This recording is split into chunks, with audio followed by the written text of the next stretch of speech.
Okay. Good afternoon, everyone, both in the council chambers and online. It's a chilly day, so it's nice to have lots of people keeping us warm today. We are meeting today on the ancestral lands of the Anishinaabe peoples of the Robinson-Huron Treaties area that were signed in September of 1850. We honor the elders of both past and present, as well as future generations of Wasauksing, Shawniga, Métis, and the Watamohawks. We express gratitude for their caring stewardship of the land we share today. I urge all of us to reflect on the importance of recognizing the Indigenous lands, the treaties, and the people. As we think about what happened in the past, we need to focus on what changes we can all make going forward to continue the reconciliation process. Our Memorandum of Understanding with the Wasauksing First Nation sets the stage for an ongoing partnership, cooperation, and learning. And we're committed to furthering our understanding of the generations of Indigenous peoples with whom we share our land today. So I'll call this meeting to order and ask for approval of the agenda. The addendum deleted under item 5E and added a little bit of correspondence and the application for the delegation from the Parry Sound Hospital. With that, can I have an approval of the agenda? Thank you. And is there any disclosure of pecuniary interest or general nature thereof? No, I see none. So I have a motion that the Council of the Corporation of the Township of Seguin does hereby adopt the minutes of the regular and closed session meetings of Council held on February 2nd, 2026 as circulated. Could I have a mover? And all in favor? And we probably have another set of this, right? No, we don't have to do the meeting of the February 15th. Or no, that was January. Okay. I have a motion that the Council of the Corporation of the Township of Seguin does hereby adjourn the regular meeting to hold a public meeting for the following matters. Consent application number B 2025-0037-H and zoning bylaw amendment application R 2025-0023-H for Hyatt. Consent application numbers B 2025-0040-H and B 2025-0041-H and zoning bylaw amendment application number R 2025-0026-H for 2833823 Ontario Corporation. Consent application numbers B 2025-0034-H and B 2025-0035-H and zoning bylaw amendment application number R 2025-0022-H for Trodden. Excuse me, consent application number B 2025-0039 -H and zoning bylaw amendment application number R 2025-0024-H for Dreamstar and zoning bylaw amendment application number R 2026-0004-F and draft plan of subdivision application number concession 2026-0001-F for Hall. Could I have a mover, please? All in favor? Thank you.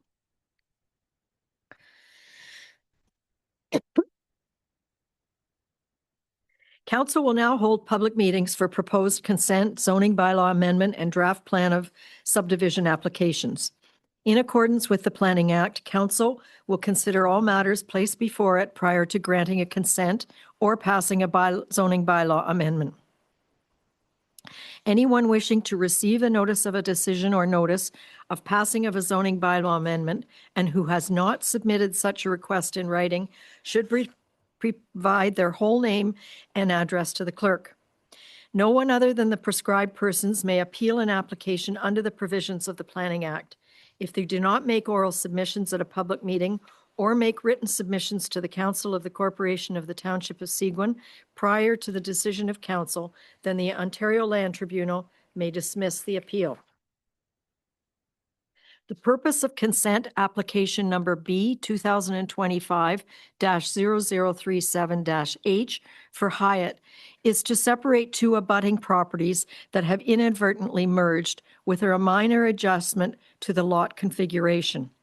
The purpose of the associated zoning bylaw amendment, application number R 2025-0023-H for Hyatt, would rezone the proposed retained waterfront lot and lot addition parcel to a limited service residential zone and rezone the proposed severed lot to a rural residential exception zone to recognize the deficient lot area and the frontage.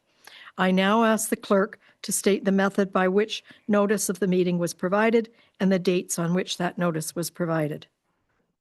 Notice of the public meeting was provided by posting the property on February 9th, 2026, posting on the Township of Seguin's website, and by regular mail on February 10th, 2026. Notice was therefore considered to provide in accordance with the requirements of the Planning Act.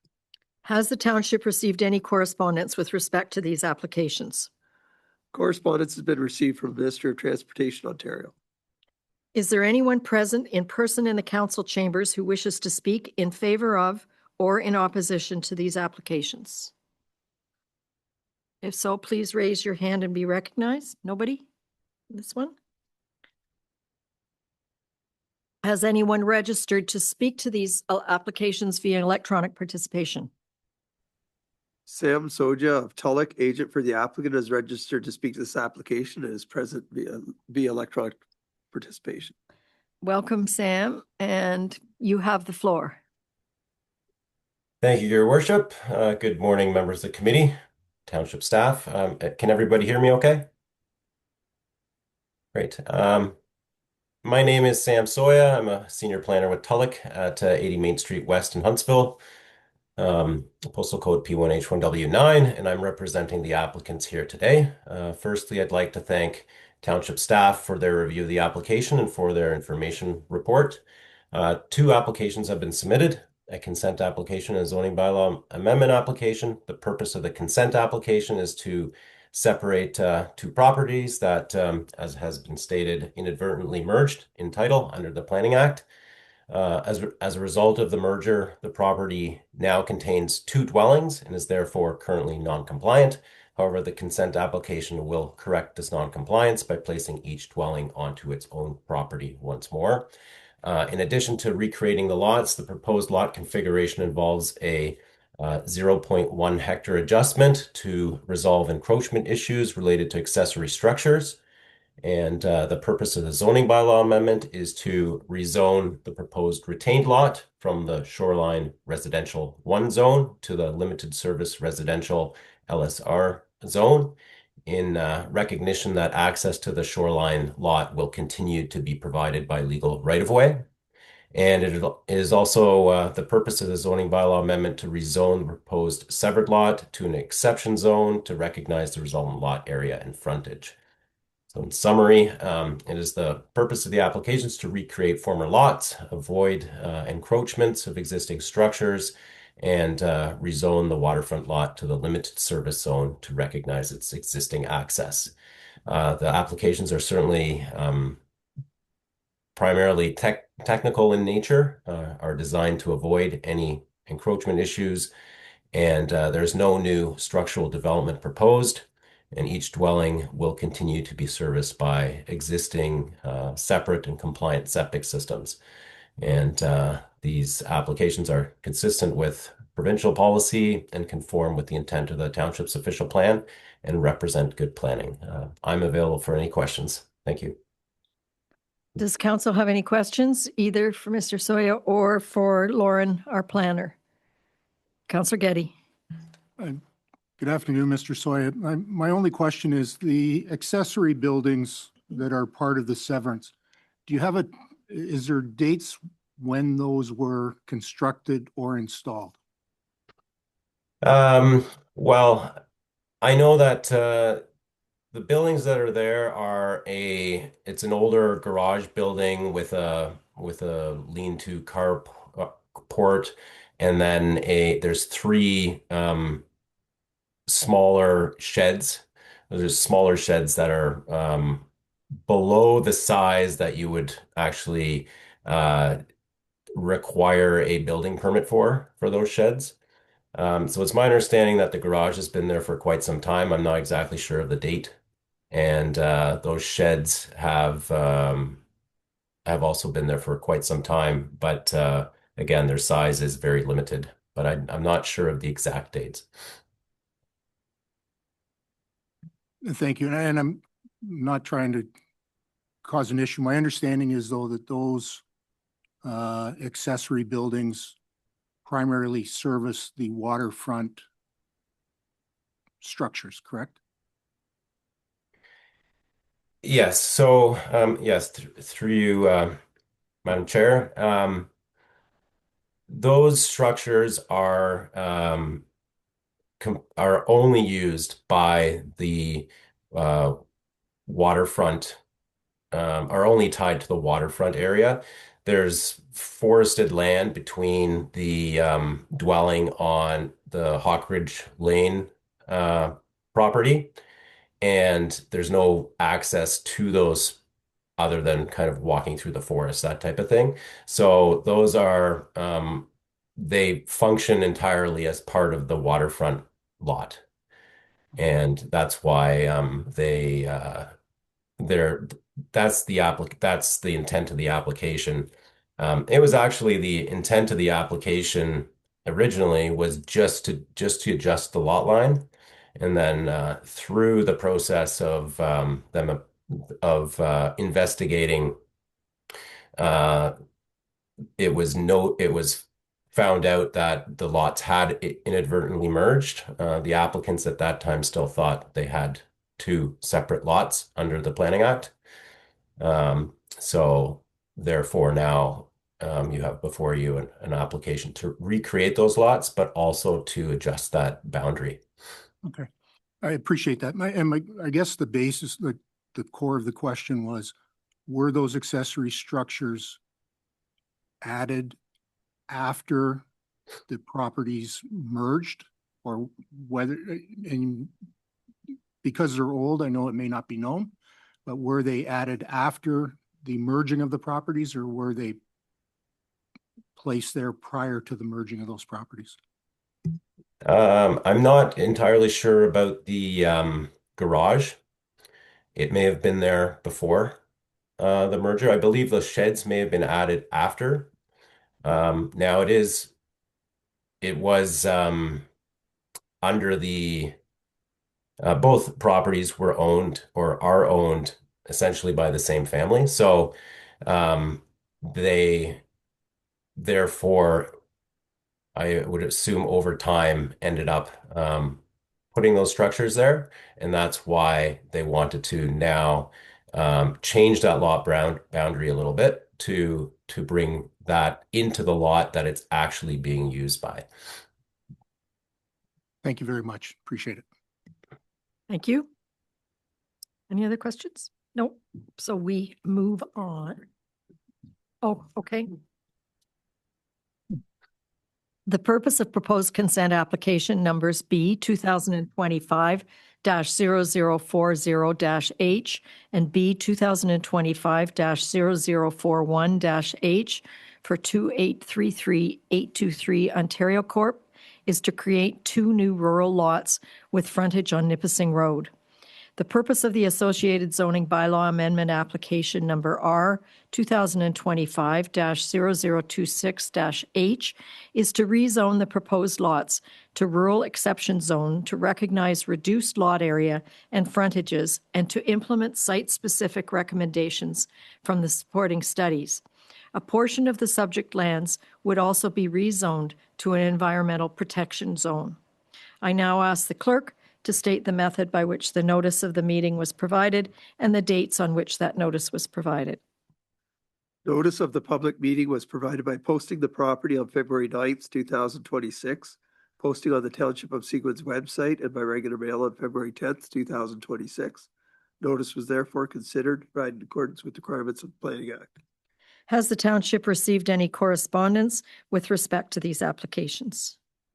No correspondence has been received. Is there anyone present in person in the current council chambers who wishes to speak in favor of or in opposition to these applications? Nobody? Is there anyone who's registered to speak to these applications via electronic participation?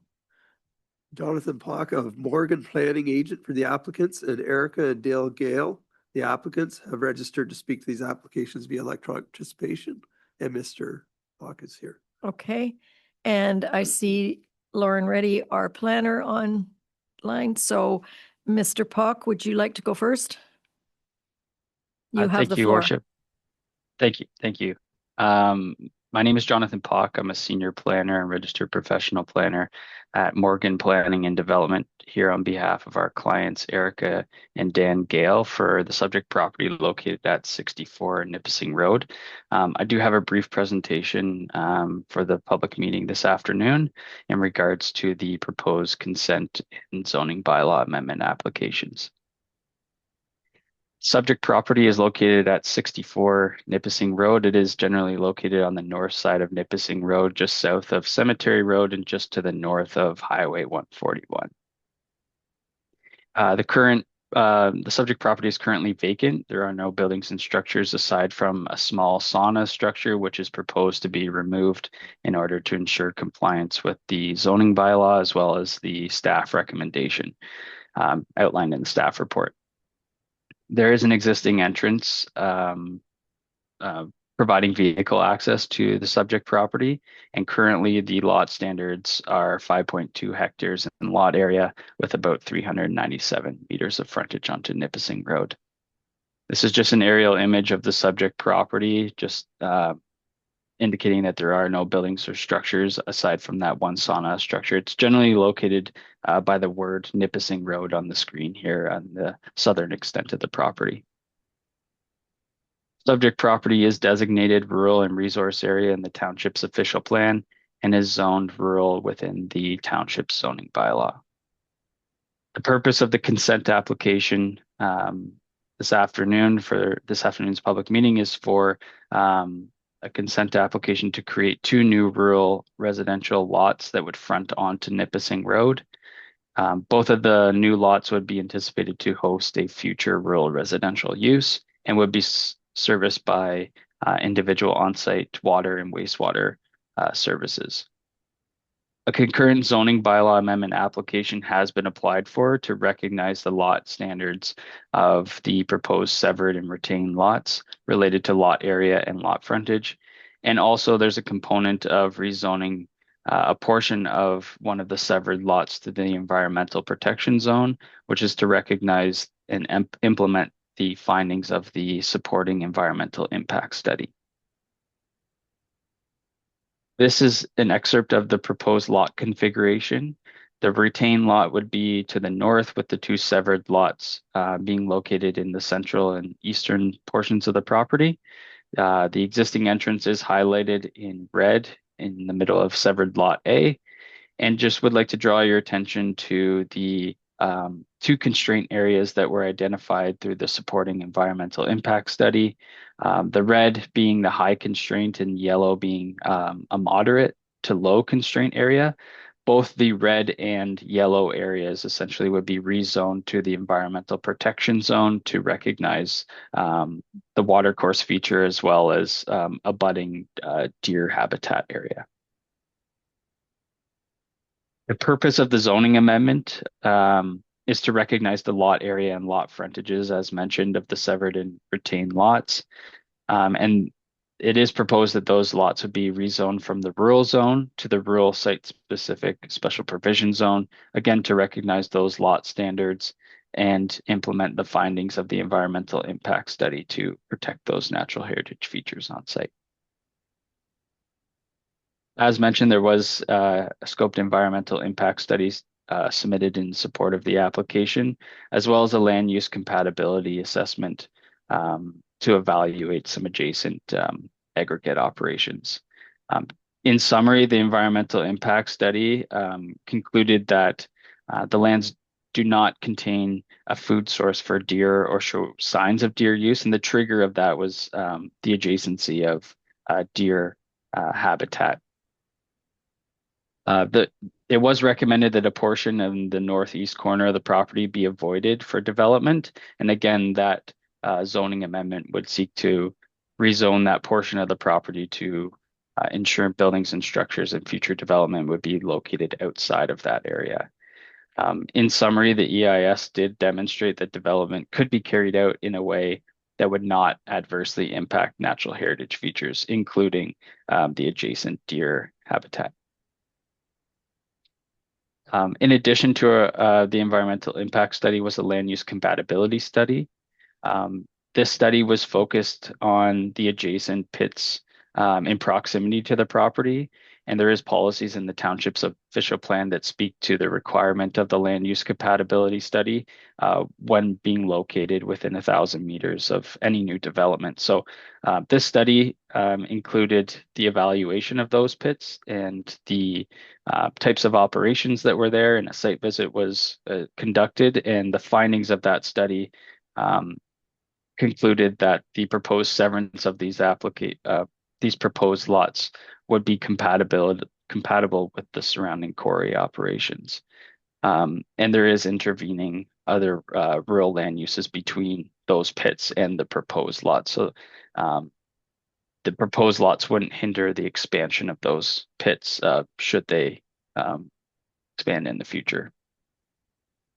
Included in our application and agenda package this afternoon was a full planning justification report, as well as the EIS and land use compatibility studies. And that planning justification report evaluated the applicable planning policies and summarized the consistency and conformity with those policy documents. Just in conclusion, this afternoon's public meeting is for a consent application and concurrent zoning amendment. The applications together would create 2 new rural residential lots fronting onto Nipissing Road. Those lots have been designed in accordance with the official plan requirements, as well as would provide sufficient size requirements to accommodate future services, as well as building envelopes on those new lots. The zoning amendment would seek to recognize the proposed lot standards of lot area and frontage, and would also implement the findings of the environmental impact study. We have reviewed the staff report that was included in the agenda package and don't have any objection and agree with staff's recommendation to approve the application. So if there are any questions, I do my best to answer them. Thank you. Thank you very much for the presentation. Does council have any questions? I see none. Lauren, is there anything you'd like to add? Nothing further, Your Worship. I am here if there's any questions that come up. Mr. and Mrs. Gale, do you have anything to add to your planner's presentation? No, thank you. Perfect. Thank you. And council, no questions? Okay, thank you very much. We move on to the next item. We'll come back to that after the public meeting. The purpose of consent application numbers B 2025-0034-H and B 2025-0035-H for Trodden is to permit a lot addition and a right-of-way to benefit 294 Turtle Lake Road. The purpose of the associated zoning bylaw amendment application number R 2025-0022-H for Trodden is to rezone the lot addition lands and to provide a site-specific exception for an existing workshop on the lands. I now ask the clerk to state the method by which the notice of the meeting was provided and the dates on which that notice was provided. Notice of the public meeting was provided by posting the property on December 18th, 2025, posting on the Township of Seguin's website, and by regular mail on December 19th, 2025. Notice was therefore considered in accordance with requirements of the Planning Act. Has the township received any correspondence with respect to these applications? No correspondence has been received. Is there anyone present in person in the council chambers who wishes to speak in favor of or in opposition to these applications? No.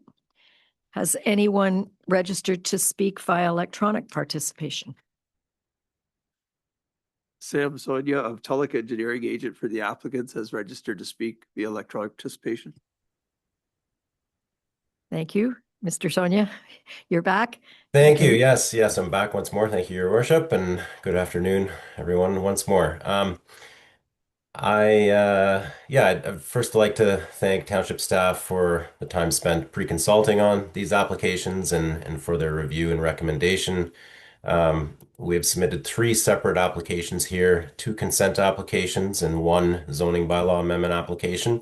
And the subject lands involve 2 abutting properties, those being 294 and 298 Turtle Lake Road. Both properties contain a dwelling and accessory structures, and 294 Turtle Lake Road, that's the southerly lot, also contains a legal non-complying contractor's yard with an associated workshop, which was constructed in 1978.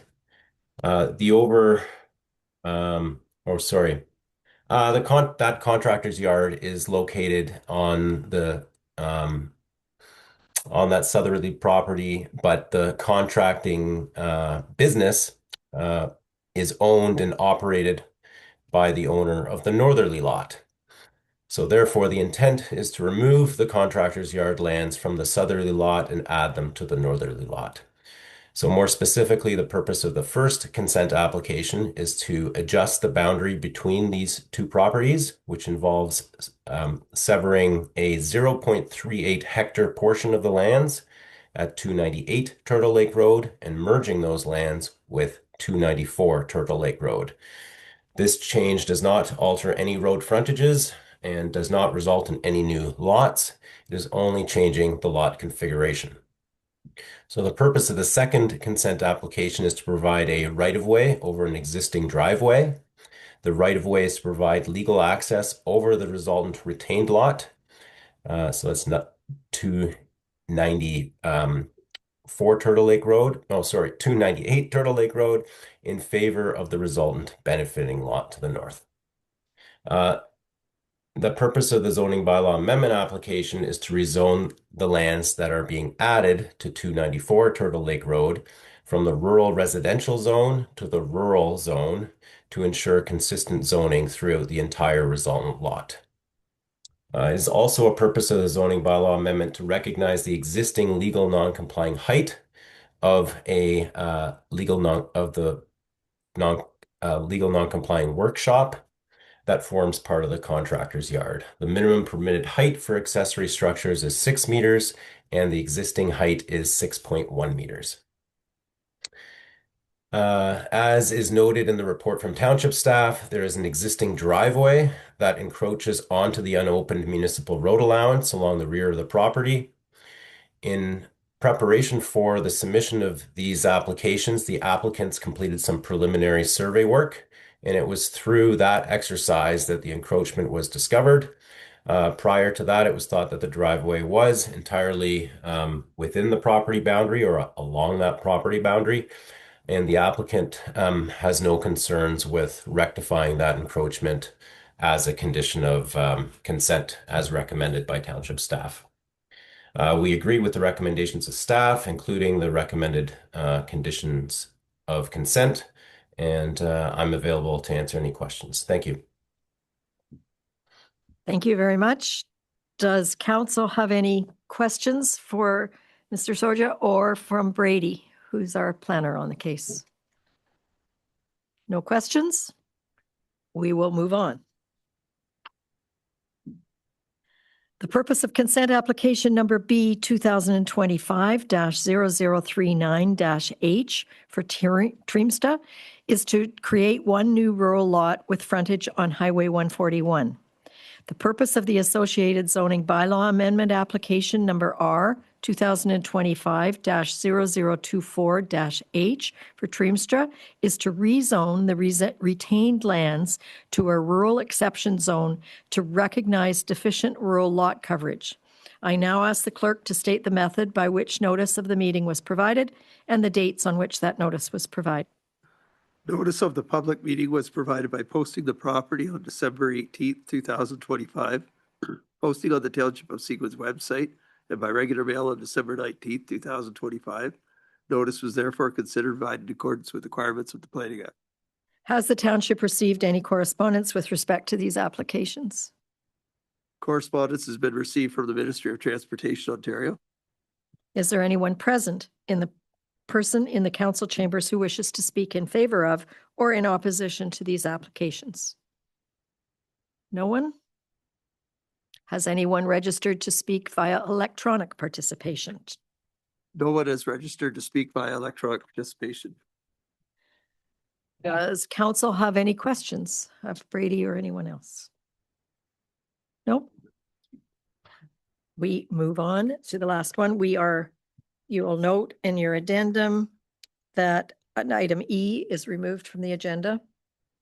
So we are moving on to, okay.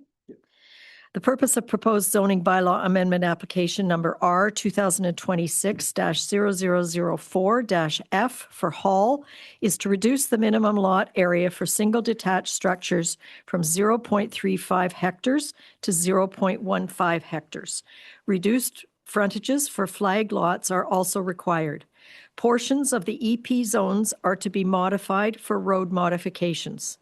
The proposed draft plan of subdivision application number Con-2026-0001-F for Hall, a phased subdivision, proposes 112 residential lots in Phase 1 and 73 dwelling units in additional phases.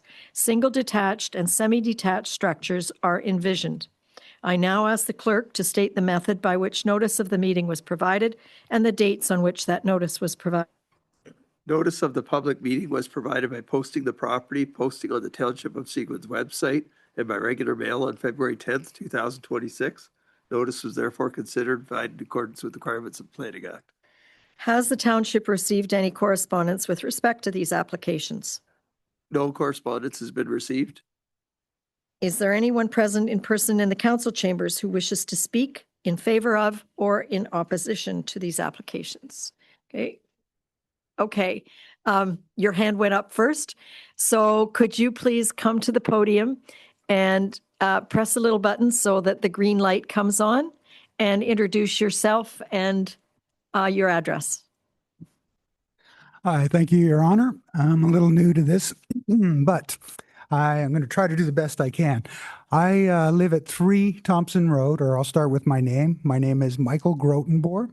I own and reside at 3 Thompson Road, which is off of Hunter Drive around the backside of these proposed changes.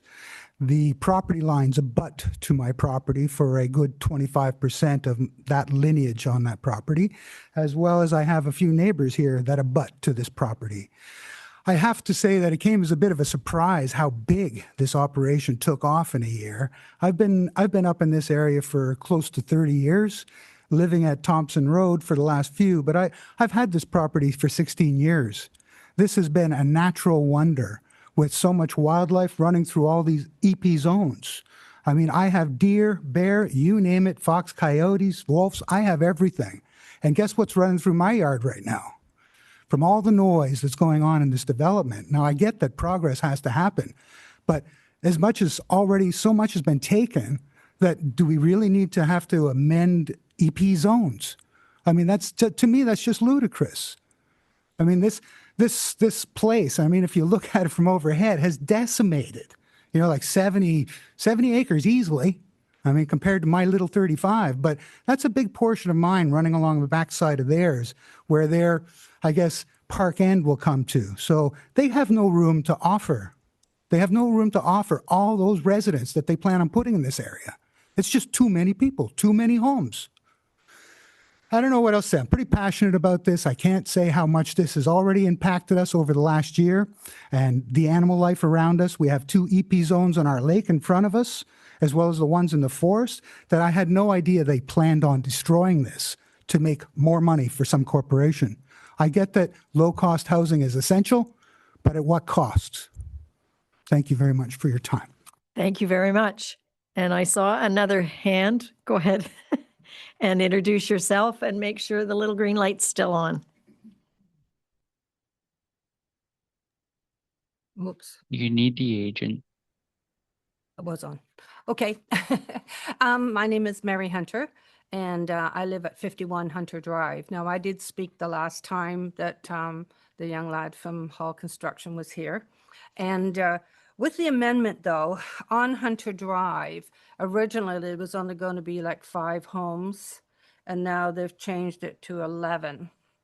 I'm a little concerned because there's that many more driveways going to be on, and I'm sure you've all been by there umpteen times a year.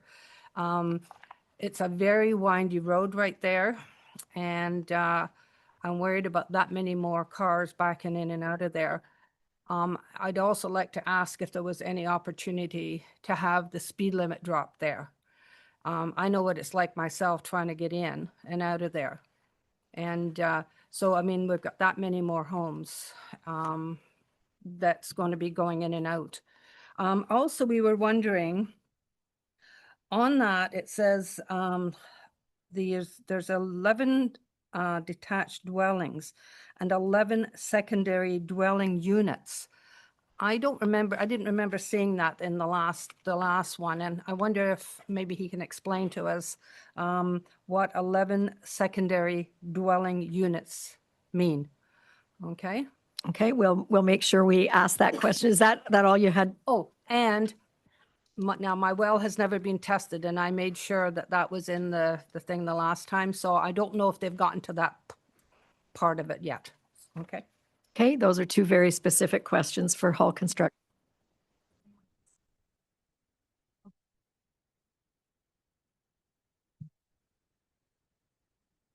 Hello, and thanks for having me. My name's April Denman, and I live at 11 Rocky Road, just off Osler Park Drive. First of all, thank you for this notice. I did not receive notice of the original plan at my property, but did hear about it through my neighbors. So I'm here today because I'm actually really concerned about the additional blasting. Because I wasn't officially notified of the first one, all the blasting that has happened has actually reached my home in tremors multiple times. One time even taking all of the snow off my metal roof. So this expansive, massive change is definitely causing concern. And the other thing is I am concerned about the water table. So where this property currently sits is higher than what Rocky Road sits at. There are neighbors that back to that property line just off the ready mix. And then there's the private road, and then my property is lower. Currently, the natural spring runs through my property and such fills my well at the bottom of the hill. So I guess today I'm wondering if there could be some more information shared about what I may have missed for the first development, so that we can just make sure that we stay up to date with the blasting and the water moving forward. Thank you. Okay, thank you. One more very specific question for the Hall's Construction. Anybody else in the? Introduce yourself, please. Sure. I'm Christine Reitzel. I live at 93 Hunter Drive. I'm neighbors with Michael and Mary's down the street. So I just want to second them, the EP changing that. I think it's wrong. It's very wrong. And Mary, as well as the speed limit should be lowered for that many homes, additional homes. Also, you have 2 lots, 11 and 12. They're both on rock. And it's going to be a lot of blasting to do that little area. It's going to affect a whole road, the sound, everything. I don't understand why they have to butt it up that close to the rock. There's a huge cliff there. Why they have to pull it up that close to 11 and 12, 111 and 112. It's ridiculous that they want to blast that rock out of there for 2 extra lots. And there's also a bell line running across that land too. I want to know what they're going to do with the bell line. It goes across our property, it goes across 112, 111, 110, and I want to know if they're going to bury that line, what their plans are for the bell line. Thank you. Thank you very much. Anybody else in the council chambers? No. Anybody electronic? No. Kirby Hall, the agent, and Don't Tim know. Kane. Tim McCain, the agent, and And Kirby Hall. Hall, the developer, are online. So who wants to go first? You've got some very specific questions. I don't know whether you can answer these ones here or take them back. Tim first or Kirby? I'm gonna let Kirby go first, just because some of them are more technical in nature, and he knows the site that much more. And then I'm happy to augment any answers he may have. Okay, you're on. Okay. Maybe Tim, you may be helpful. Just you could clarify the EP questions first, because I think there might be some misconceptions on that, and I think that would be easier. You might be able to explain that one easier, just to give everybody some assurance on that. Yeah, so the EP boundaries are essentially the same with the last application. You may recall that there was a public meeting regarding this site back in June of last year, and then a council approval of a previous version of this plan in July of last year. Since that time, the main environmental protection features are remaining unchanged. There are a couple of changes to less valuable pockets that have been identified through subsequent studies. So those smaller pieces are being removed, but the larger consolidated areas remain in place as part of this application. Also remaining unchanged is the lots fronting Hunter Drive. Those lots that were proposed along there in the last application are essentially unchanged, and their frontages along there. So that lot configuration will not be changing either. And I'm not sure if there's anything else. Kirby, if you want to augment that, and then I'll look in some of the other questions here that I can answer. Yeah. So as far as the Hunter Drive lots, yeah, everything's consistent with the first application. Nothing's changed. To address the question about the secondary residence, so pretty well, I think maybe somebody could just confirm this, but every lot, including the lots that are existing or homes existing on Hunter Drive, are entitled to have a secondary dwelling unit. So it's basically just being consistent with the existing zoning. It doesn't mean that those homes are going to necessarily have a secondary dwelling unit. It's just keeping consistent with the existing zoning that is within that area. So no changes there. As far as the well test goes, that's definitely top of list, and we'll be reaching out within the next week, and then we can arrange that with Mary Hunter, and I believe the next question was the blasting. So I'm going to stop you for a second, Kirby. Yeah. You've also got some water questions from April Denman that need to be at the same time as you're doing Mary's. Okay. All right. That's correct. Yeah. Yeah, we can definitely test. Now, I guess I'm not sure she has a dug well or a drilled well. It sort of sounded like maybe she had a dug well from the way she described it, but there's nothing changing with regards to the water course that runs down through there. It's being protected. There's actually a buffer either side of that water course, a 30-meter buffer either side of that water course that's being preserved. So no changes there. Now, she did have the question about blasting, and fortunately, the site is actually not your typical Parry Sound site. It's got a lot of soil overburden. So a lot of the blasting, we do have a little bit more to do, but we're actually not that far away from being complete. And then from there, it's more or less just, now there may be some small blasting here and there if we hit small areas, if you're trying to put a foundation in and we need to blast a little corner of rock. But as far as the road goes, a lot of the substantial blasting is actually complete. So what we actually did was there was a knob of rock at the start of the road, and we blasted through that actually to generate material so that we could actually build a road out of that rock. So That work is actually complete. Now there is a bit more blasting to do, but it's getting close to being finished. So I hope that helps on the blasting. We've been doing blasting, we're a licensed contractor. We're very diligent. We've been doing blasting for 25 years. I have 2 crews working 25 years. We have never had any damage occur from any of our blasting that we have done. So it's everything is all controlled. It's all matted. We do pre-blast surveys of anything within about 100 to 150 meters of a blast. So I do believe that they're well outside of that area. So, and then as we're doing blasting, we do consecutive vibration and monitoring. Every blast gets monitored. So just to assure that we're not causing any problems, like we're definitely not, there's definitely no concern as far as that goes, and happy to have further offline discussions or visit and, provide some assurance for that. And then I think the other question was with regards to a bell line.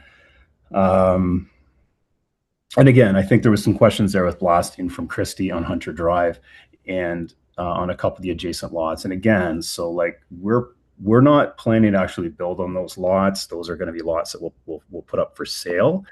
And whoever buys those lots, if there is any blasting required for their resident, for their home or their driveway, they would definitely be having to, hire a competent insured contractor like ourselves or somebody like ourselves that's got insurance and does the proper due diligence and does the pre-blast surveys before they conduct any blasting on those lots. And then that would definitely take place. And then there was a question about a bell line through there. Where there's an overhead, yes, there is an overhead bell line. We're not necessarily doing anything with that overhead bell line.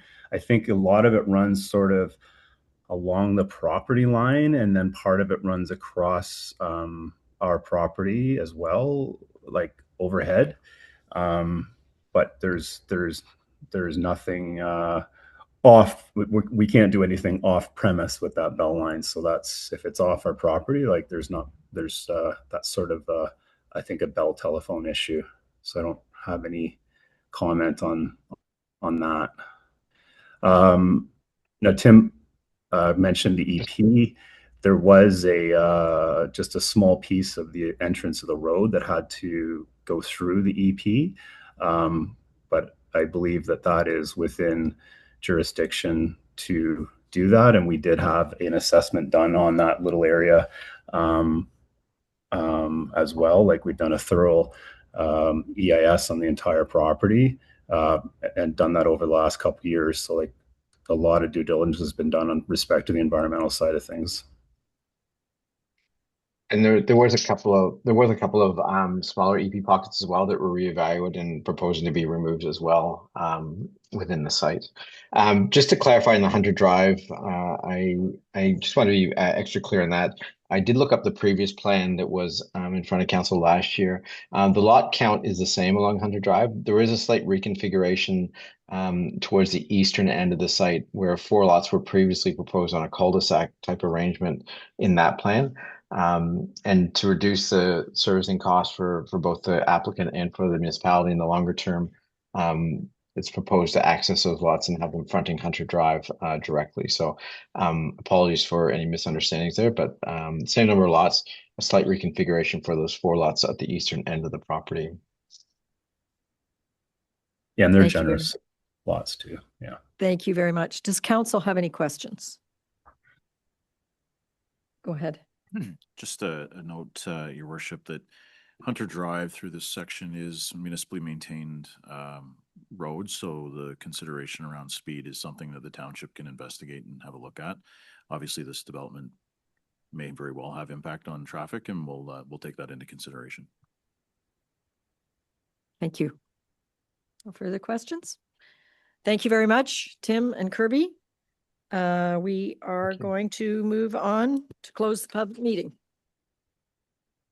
I have a motion that the public meeting held for the following matters is hereby closed and the regular meeting hereby reconvened. I think my question has been answered. You commented on, The building, this entire zone that has been created so quickly is forcing the animals. okay, I'm sorry, just a sec. Nobody can hear you unless you're at the microphone and you have just a few minutes to say what you want to My say. apologies, Your Honor.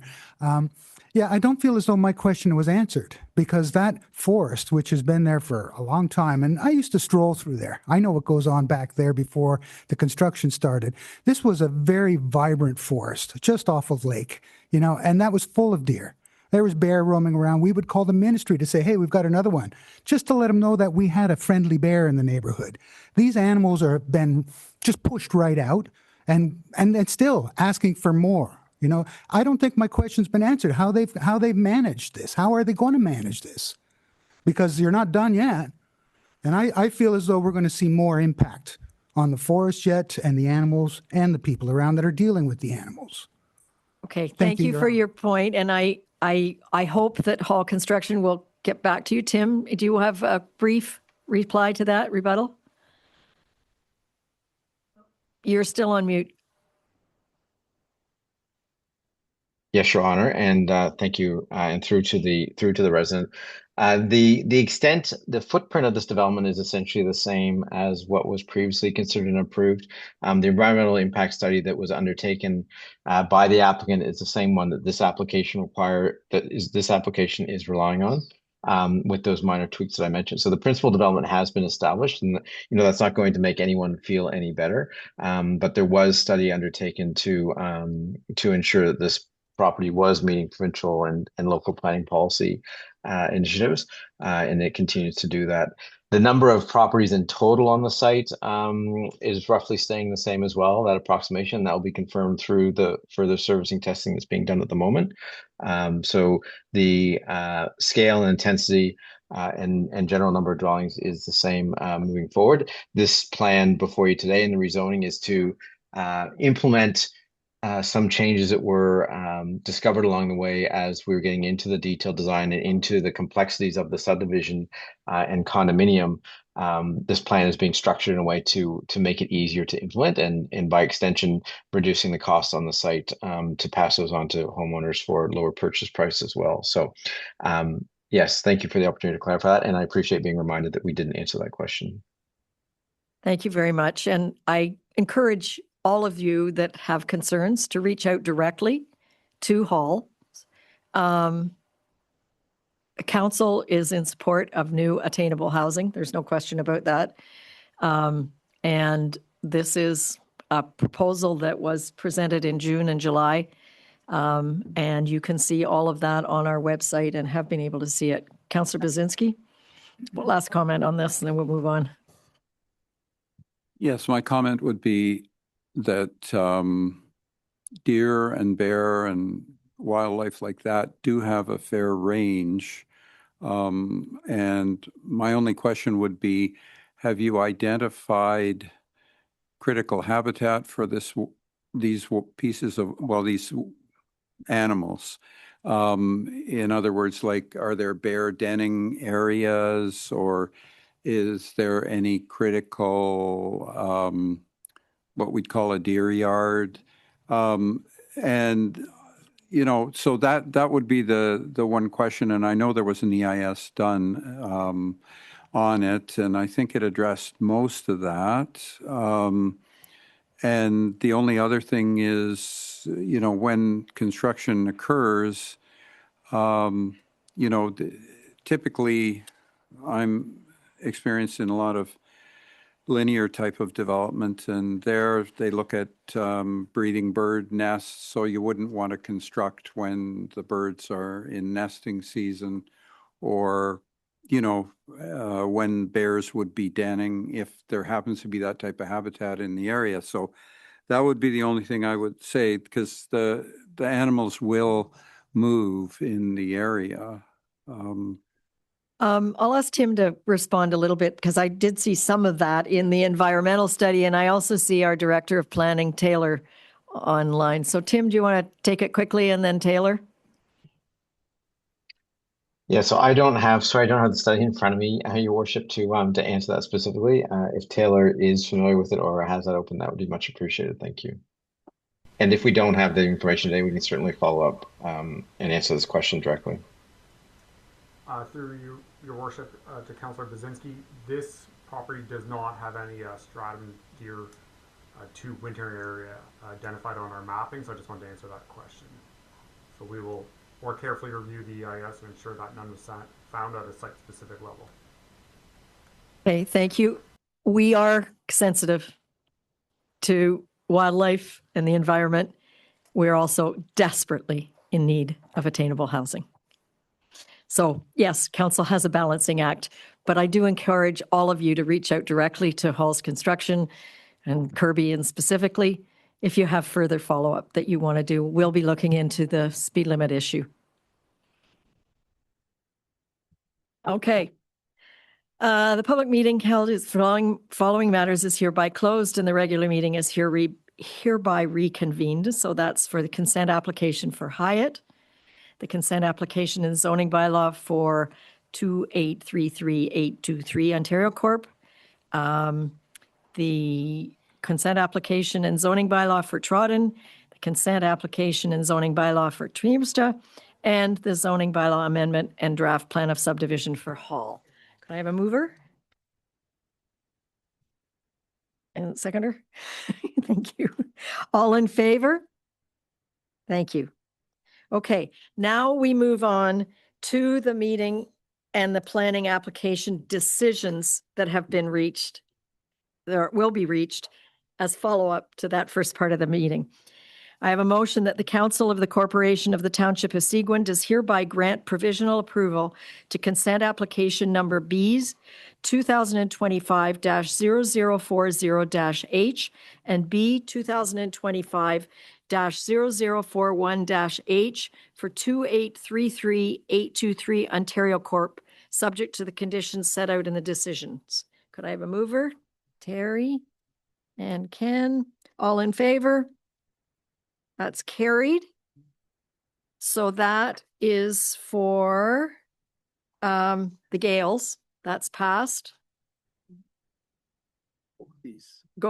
This is the second part of the Gales. So I have a motion that bylaw number 2026-020, being a bylaw to amend the Township of Seguin zoning bylaw number 2006-125, property roll number 4903-010-010-0073, R 2025-0026-H for 64 Nipissing Road is hereby deemed to have been read a first, second, and third time and passed by council. Mario and Greg. All in favor? And that's carried. This is for the Trodden family. The first part. Could I ask the people outside to close the room? Thank you.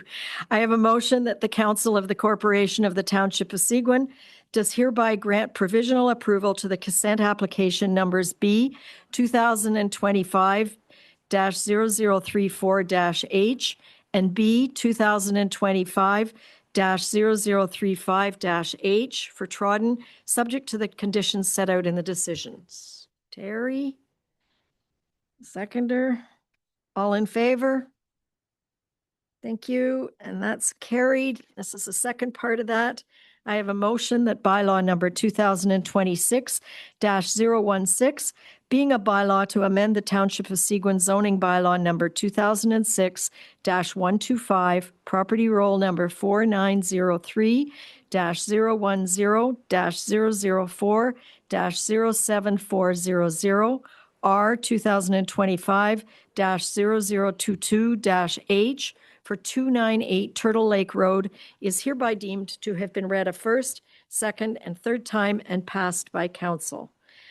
Ken is going to move it, and I need a seconder. Greg, all in favor, and that is carried. I have another one. This is for the Treemstra family. I have a motion that the Council of the Corporation of the Township of Seguin does hereby grant provisional approval to consent application number B 2025-0039-H for Trimstra, subject to the conditions set out in the decision. Terry, Greg, all in favor? And the second part of that is that I have a motion that bylaw number 2026-019, being a bylaw to amend the Township of Seguin zoning bylaw number 2006-125, property roll number 4903-010-009-0600, R 2025-0024H for 390 Highway 141 is hereby deemed to have been read a first, second, and third time and passed by council. Ken and Greg, all in favor? That's carried. Thank you. And you can have this back. Okay.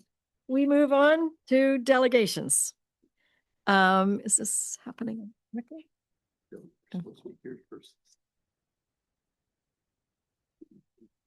Yeah. Deborah, your turn. Yeah. Do you have a presentation or are you? Just verbal. Okay. Just make sure the little green light is on. And if the noise behind you is bothering you, you're welcome to close the door. Perhaps I will.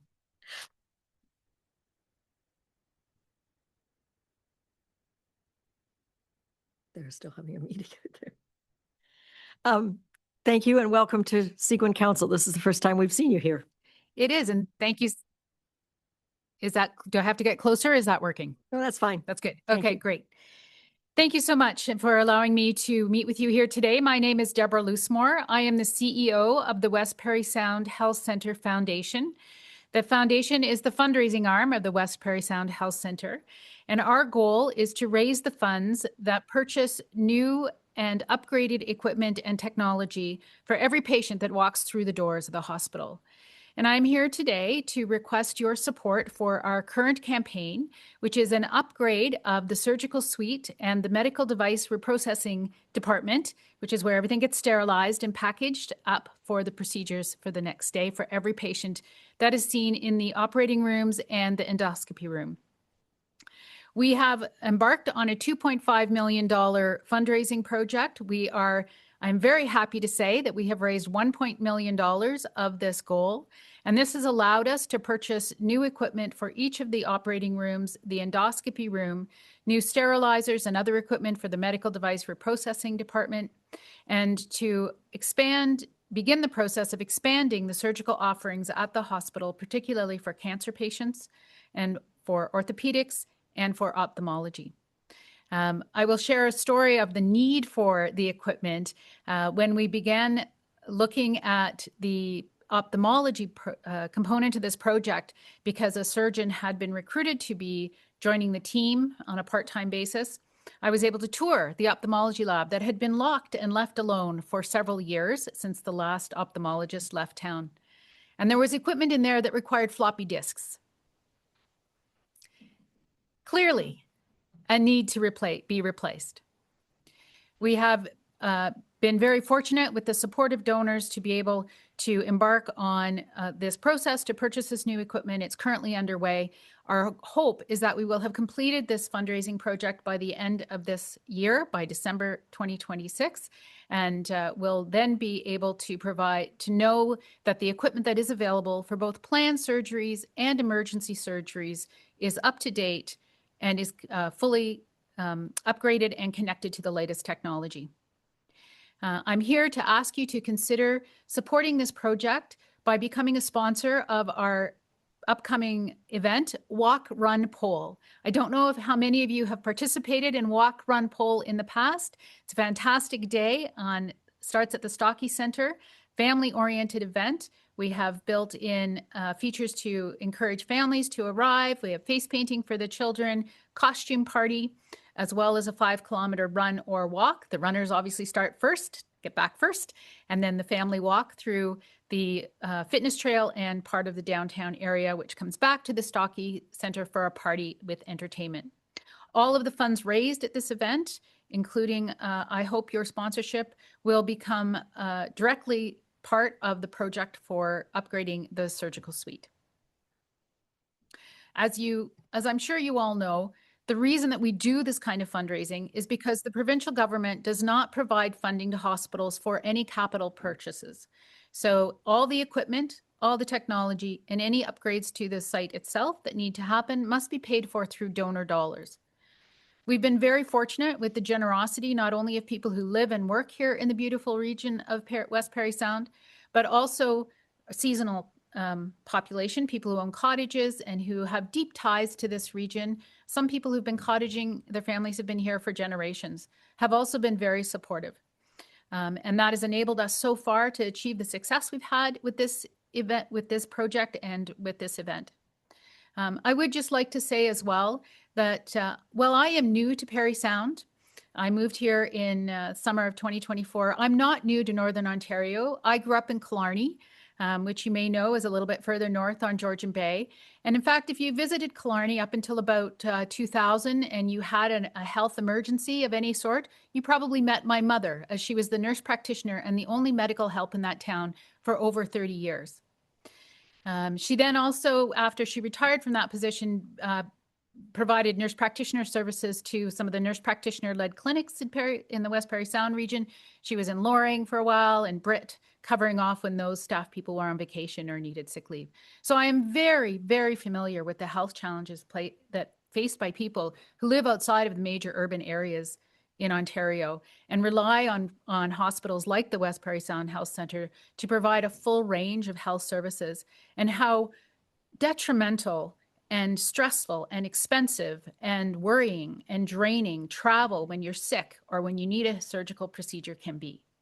And so it is so important that we maintain our focus on fundraising for this equipment and that we are successful in this campaign. I'm very hopeful that we will be, and I very much hope that you will be part of it by coming forward as a sponsor for Walk Run Pole this year.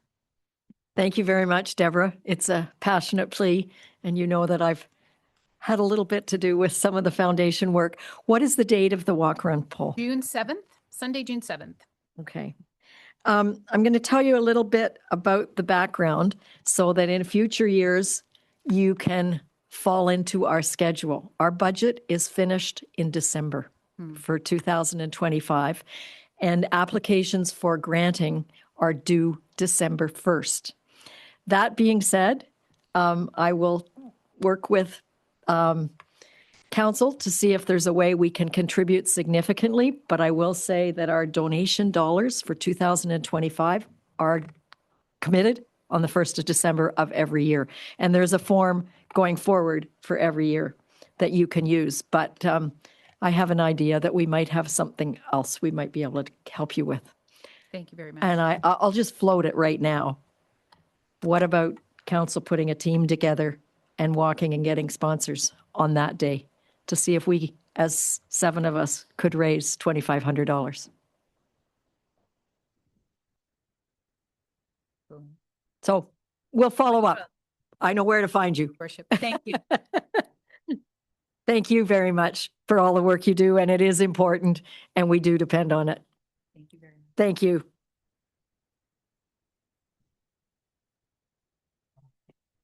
Yeah, I actually raised my hand. Oh, sorry. Do you have? Because Yes. I just wanted to ask, when you went to that surgical suite, do you think having more up-to-date equipment would help to attract medical professionals to the hospital? Yes, it is a critical component of recruiting medical professionals, doctors, nurses, therapists. You can imagine that I cannot imagine that there's an ophthalmologist practicing in Ontario today who's familiar with using equipment that runs on floppy disks. So being able to say that we have up-to-date equipment, that it is the technology that surgeons are trained on and that expect, and quite frankly, that patients expect their surgeons to be using, is critical for recruiting. Yeah, I was just wondering about orthopedic surgeons. The last one that I had the pleasure of being involved with on my knee has left, and I didn't know if there are replacements coming in. There's a very strong effort to recruit an orthopedic surgeon, and the hospital I know is looking at other options in the meantime to bring that surgery. It's very critical for the hospital as well. It's tied strongly to hospital funding to be able to provide orthopedic surgery. Part of the surgical suite upgrade project is a component of that is reserved to update orthopedic equipment, especially the bed, the surgical bed. I'm sure as you're aware from your experience, it basically can flip a patient around in almost any direction. But we are not making those purchases until a surgeon is on the team so that we can purchase exactly what that surgeon wants. See another question. Thank you. I see another question from Councillor Adams. Do you have your friend? No, I just want to say I can't do the actual thing, but I'd certainly like to be part of it. So in my place, could I put somebody else in? Sure. In my place? Sure, we can create a team, And just. a Seguin team. Wonderful. Thank you. Councillor Fellner. Thank you. So without going into detail, I take it there's been a total evaluation done at the hospital as far as what's no good anymore, what's the life expectancy of what's left. So because funding is a requirement that's on an ongoing basis, and even though we have a formula to donate money every year, and most people that we give money to know what the procedure is, so they get their name in. We were max this year, right? I mean, so, maybe we need to revisit that for next year as well. What is our annual donation limit? What should it be? Because it's been where it is now for quite some time, I think. But absolutely, we can do that for you this year. But come early next year. Yes, I do apologize, and I very much appreciate you allowing me to speak outside of the regular schedule. It's we're very supportive, but we understand the challenges to get labor in the hospital. I mean, that was one of the big reasons why we decided to get as heavily involved in the new recreation center as we did. It's critical for the health of the region. It all works hand in hand, right? People, there's got to be the amenities for people to come. Well, there's got to be the equipment for them to come to. So. Absolutely. And we have a question from Councillor Finson, who's on the screen. It's not a question. I just wanted to say I'm in full support and I'd be happy to be a part of a team, and I'm all in. I've got the date on my calendar and I'm ready to go. If I may, I could answer your question about the capital priorities and how those are set and how the fundraising is set. The hospital has a very robust process where they identify equipment that is either at end of life, coming to end of life, or projected into the future. It actually stretches out to 2030. And currently, there is about $9 million required to fund just replace equipment as it comes into life between now and 2030. And that includes about 3 million of deferred purchases that have been since 2021. So equipment that's not patient critical equipment, but equipment that has been stretched past its end of life. Equipment that is patient critical does not get stretched.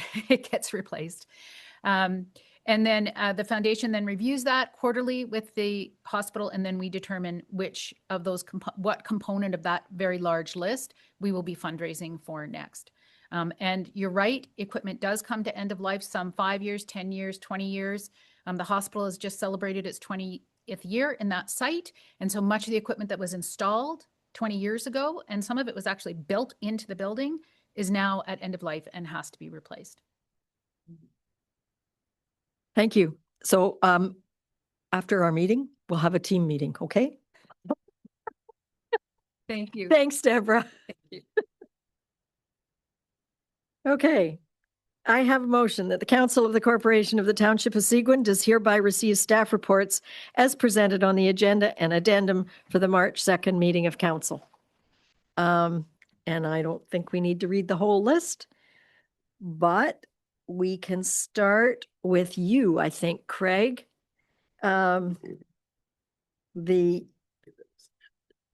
Oh, I have to get this right. Okay, could I have a motion to have staff reports, please? Greg? And there you go. All in favor? Okay. Oh, okay. Whoops, I have a motion that bylaw number 2026-024, being a bylaw to authorize the execution of an agreement between 1650566 Ontario Limited, Northern Living Kitchen and Bath, and the Corporation of the Township of Seguin relating to a commercial sign and property owned by the Corporation of the Township of Seguin, situated between Osler Park Drive, Hunter Drive, and Designers Lane, formerly Link Drive, in the former Township of Foley, now in the Township of Seguin, District of Parry Sound, is hereby deemed to have been read a first, second, and third time and passed by council. I need a mover, Greg and Ken. All in favor? It's carried. I don't know whether we need your explanation or not. It's doing what we've done before. I have a motion that bylaw number 2025-084, being a bylaw to stop up and close the roadway on PL 163 in the Township of Seguin, District of Parry Sound, which is Marina Street, is hereby deemed to have been read a first, second, and third time and passed by council. This was first moved by Gail, seconded by Terry on November 17th. It was deferred by Councillor Getty and Ted Collins. You will recall that it is the funny little road that used to go to the Swifts Marina in Rosso. And I think the staff report is pretty comprehensive that we made a commitment with the Ministry of Transportation to close that dangerous road, and this is doing it. Do you have anything further to add, Taylor? Through your worship, nothing further to add. I'm here because I'm told my microphone's not working, so.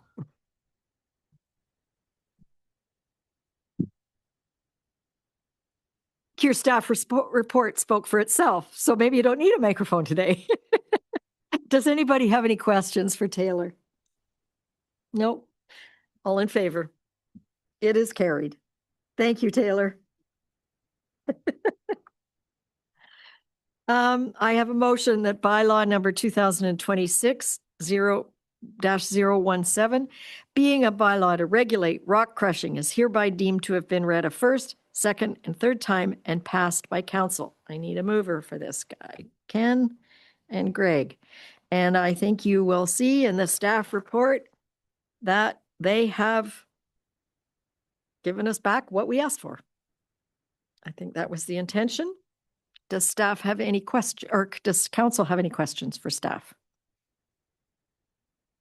All in favor? Gail, okay, that is carried. We have a rock crushing bylaw. Okay, 375. I don't like the new. Okay, so I have a motion. This is the waste management. So, whereas at the special council meeting held on January 15th, 2026, council reached a consensus that no transfer sites should be closed and that the existing 7 transfer sites should be maintained and enhanced, and I'm going to say through 2026. And whereas the preferred approach aligns with scenario 1 of the 2025-26 Waste Management Review Special Council session on January 15th, 2026.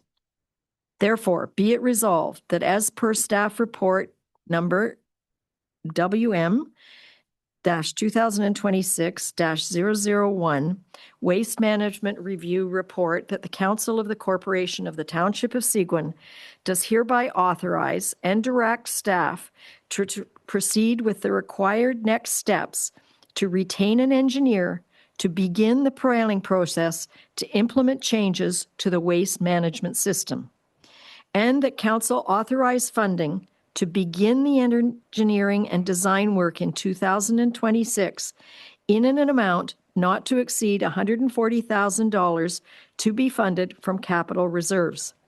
And further, that council directs staff to include this amount in the amended 2026 capital budget to be presented in the coming months for final approval.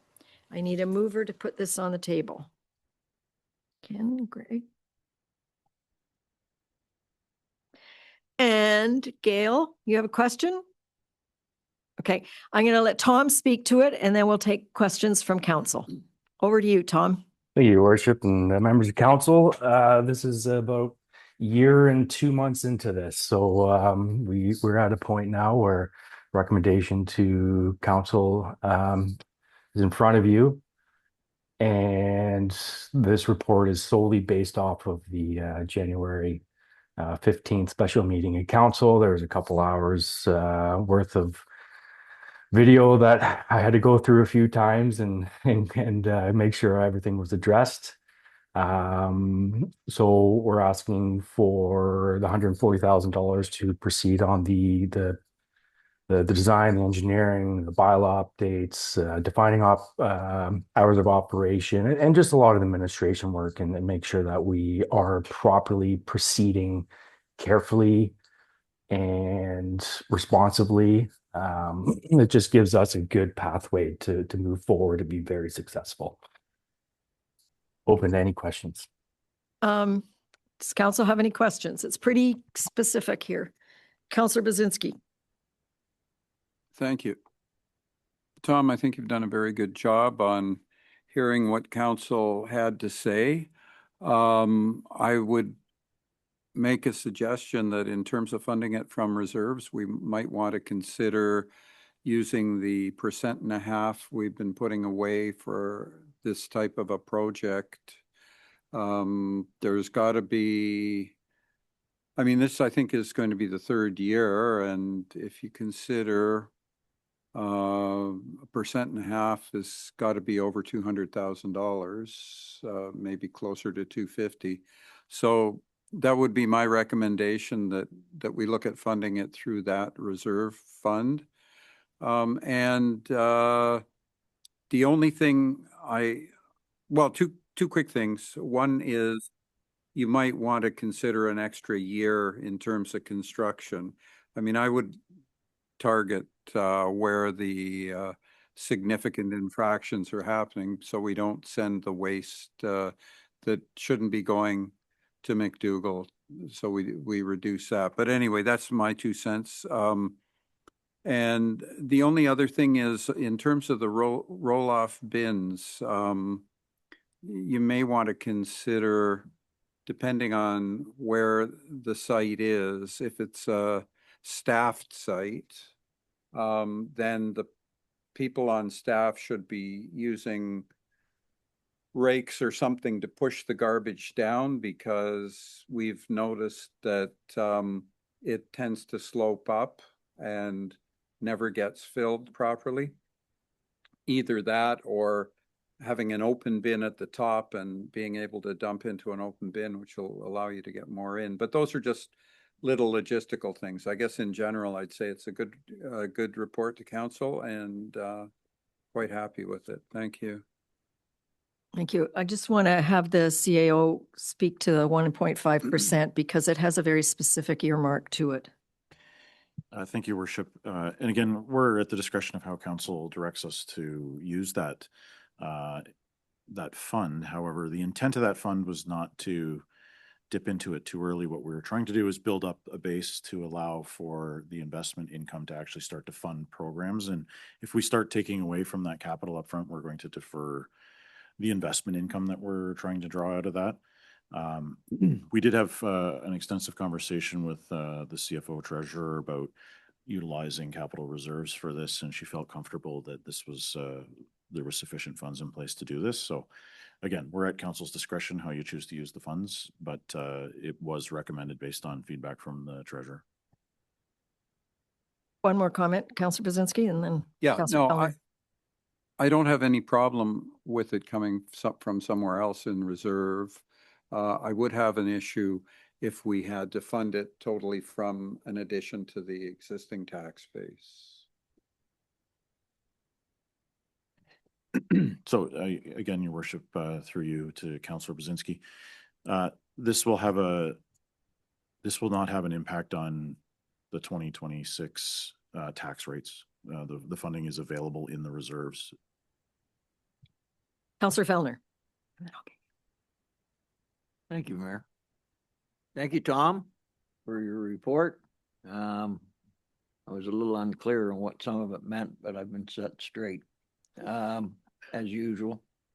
So just to clarify in my own mind where the thought process is, but we obviously need to approve funds for you to get going with some of the stuff that needs to get done. I mean, I imagine there's a cost involved to get these bylaws rewritten properly and make sure legally we can enforce what we write and how is it all going to work. And so that would be part of the use of the funds. And then I'm sure you're going to put out a pretty fulsome RFP for qualified firms to respond to a host of different things that pertain to our waste management system and how we can best.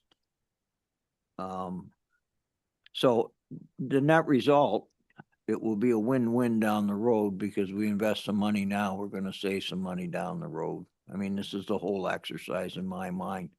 So that being the case, I don't have any problem supporting moving or council telling you, fill your boots. I mean, it doesn't mean that you're going to spend 140. You might get an RFP and somebody's going to come back at 65,000, right? But you would have the latitude that you knew that up to 140,000 is available. Is that sort of does that make sense? I'm comfortable with that. Go ahead. I'm comfortable with that. I'm not comfortable with sort of the way I thought it was going to be, but that I'm good with. You're the boss. Thank you, Worship. In response, and Tom can jump in here if he feels I'm missing anything, but I think you're hitting the nail on the head. The conservative number to ensure that we're comfortable with not having to come back multiple times asking for more money. We decided that number was appropriate to address not only the support to help rewrite the bylaws or create the bylaws that are required, because they do require legal review to ensure that they're enforceable, but also procuring and engaging in an assignment with the consulting firm, engineering firm, to help with the multitude of different components to the design, the flow, how the infrastructure is going to be placed, what type of infrastructure needs to be placed as we look at compaction at our various sites, things like regulatory environmental controls, right down to detailed design and tender specifications that need to be prepared. And Tom can fill in the dozen or so gaps in that list that I didn't, if need be, but you're absolutely right. This is the investment to ensure that what we're doing is strategic, makes good fiscal decisions going forward, and then any future costs, of course, would come either through another presentation or report to council, but also in future budgets. Go ahead, Terry. Thank you, Jason. So more to my point, so I'm glad now that I'm finally getting it. But now, I want everybody to understand that this is probably the most significant project that we've undertaken in this term of council. So it's critical that we get it right. And all of us at the table, we get asked a lot of questions about it. I don't know if you do, but I do, right?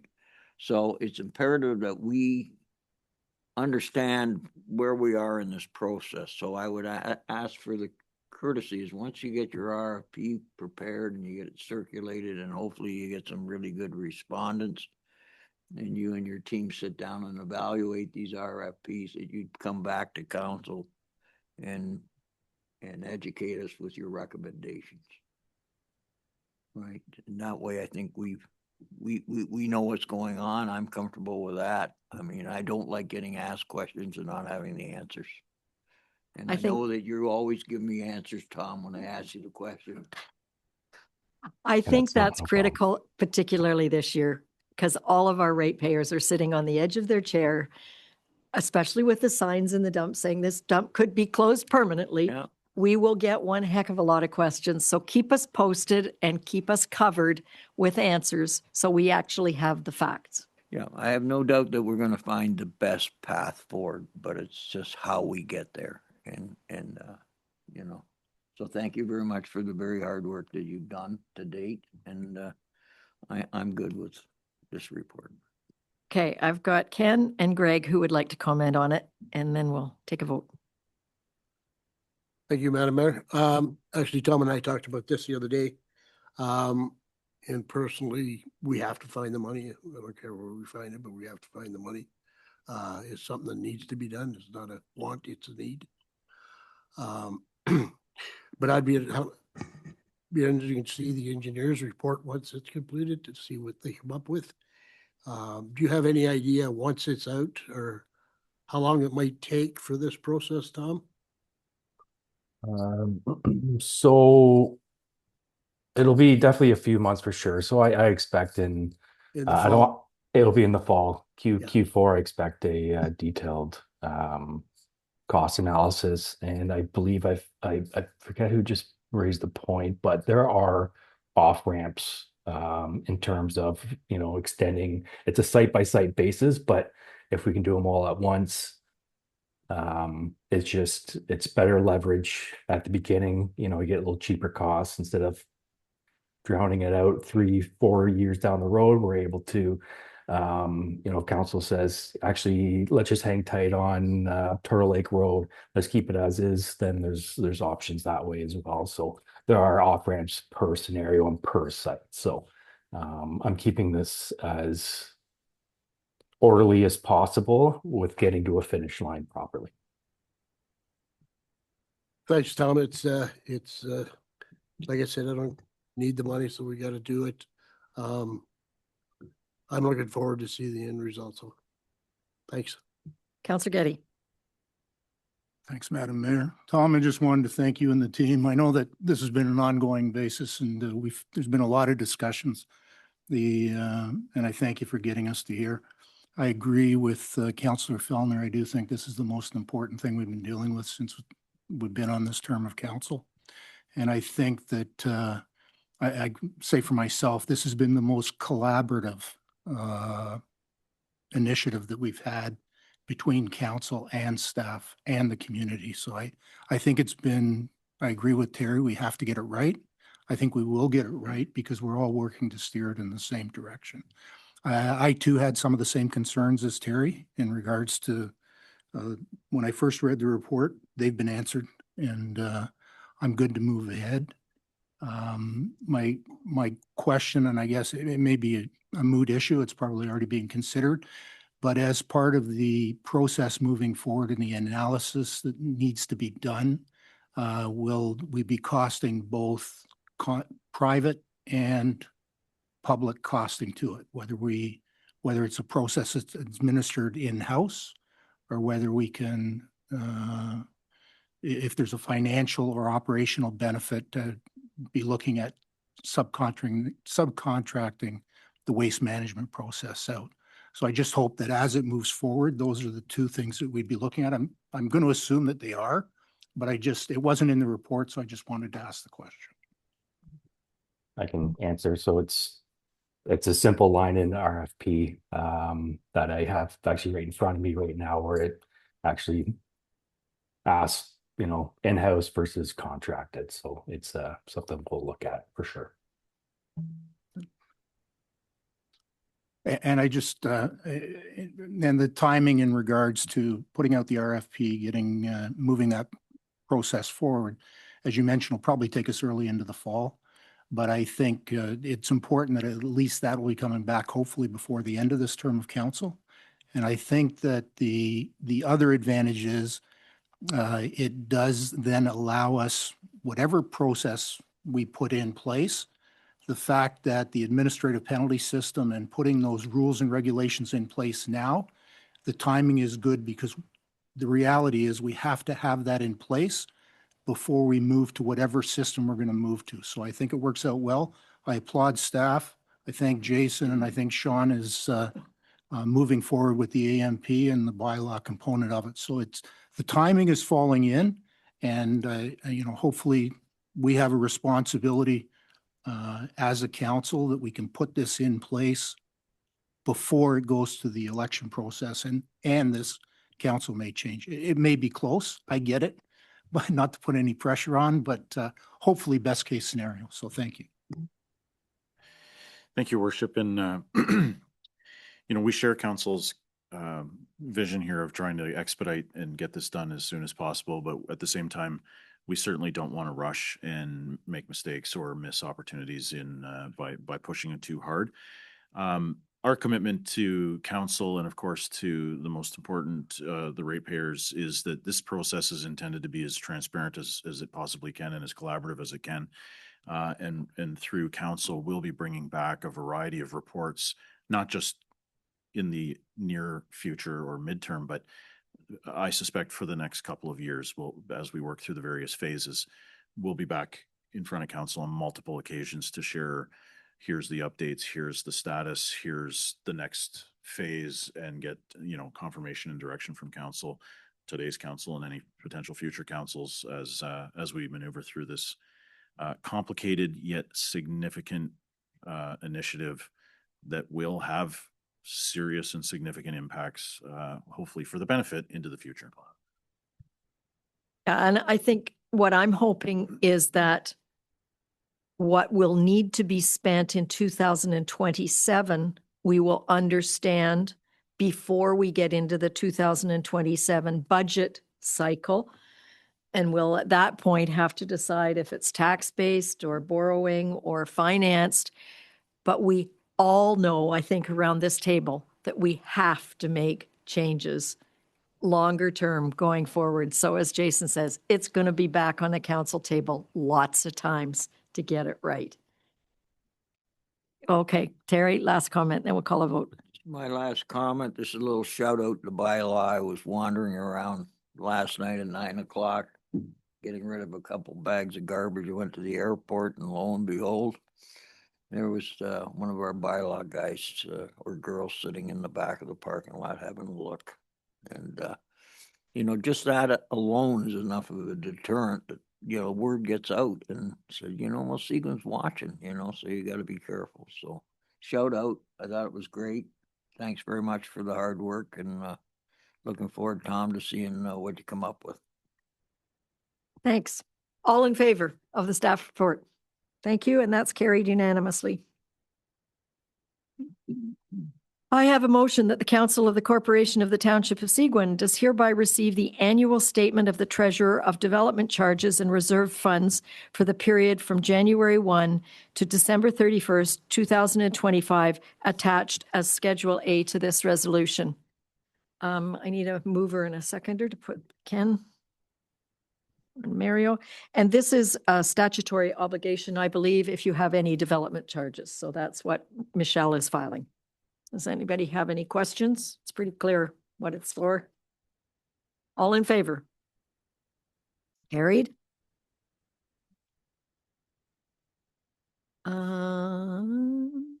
Financial update. Again, we don't have Michelle with us, but we have a very comprehensive financial update to the end of the year. This is, although it's unaudited, it is the final for the year. And it dropped a little, I think, due to Mother Nature and one heck of a lot of snow in December. As Debbie said, Santa Claus and Mother Nature were fighting. And you want to comment on it? I don't really want to comment on Mother Nature. I don't have a very fruitful relationship with her right now, but I did want to just highlight that the key, I think, takeaway out of this in Michelle's absence is that as part of the 2026 operating budget, there was a desire to roll forward $50,000 to lessen the impact on the tax rate impact for 2026. And despite an eroding surplus because of what Mother Nature had to do to us, we are still in a position to be able to move forward with that roll forward and ensure that the tax rate stays where it was projected.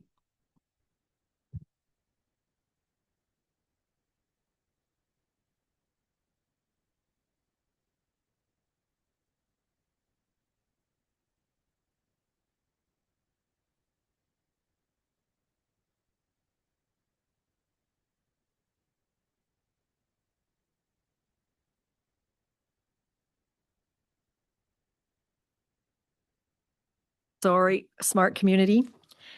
This is really winding down the smart community. Liz McWalter and I have been in discussions about it. Although they haven't been busy in the last 2 years, I really do believe they put West Perry Sound on the map, provincially and federally, in terms of getting us some connectivity.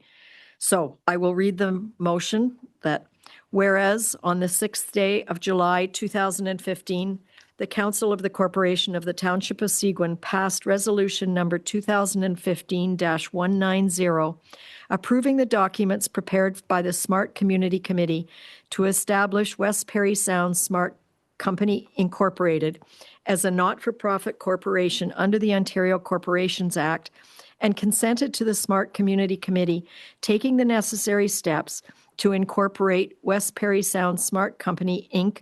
as a not-for-profit corporation under the Ontario Corporations Act. And whereas on the 24th day of January 2025, the Board of the West Perry Sound Smart Community Network, Inc. passed a resolution to propose the dissolution of the West Perry Sound Smart Community Network, Inc. And whereas member consent is required to achieve dissolution, and each member is one of the municipalities, so we're one member.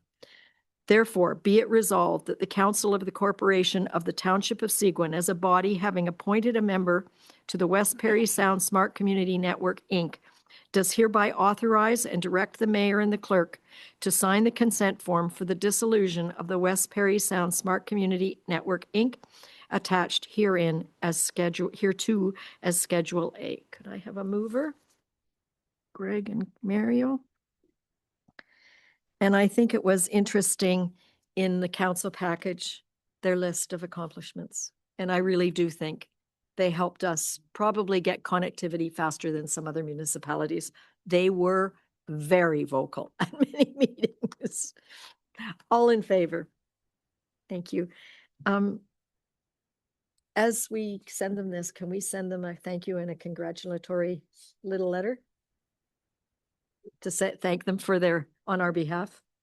That would be great. Okay. This one is the North Base Food and Housing. This is a long one. Whereas improved financial stability allows municipal residents to participate, contribute, and invest in their local economies and communities. And whereas poverty puts additional pressure on municipalities who are responsible for delivering necessary public and social services to support residents who are struggling with the consequences of inadequate income. And whereas poverty, homelessness, and food insecurity have detrimental impacts on physical and mental health.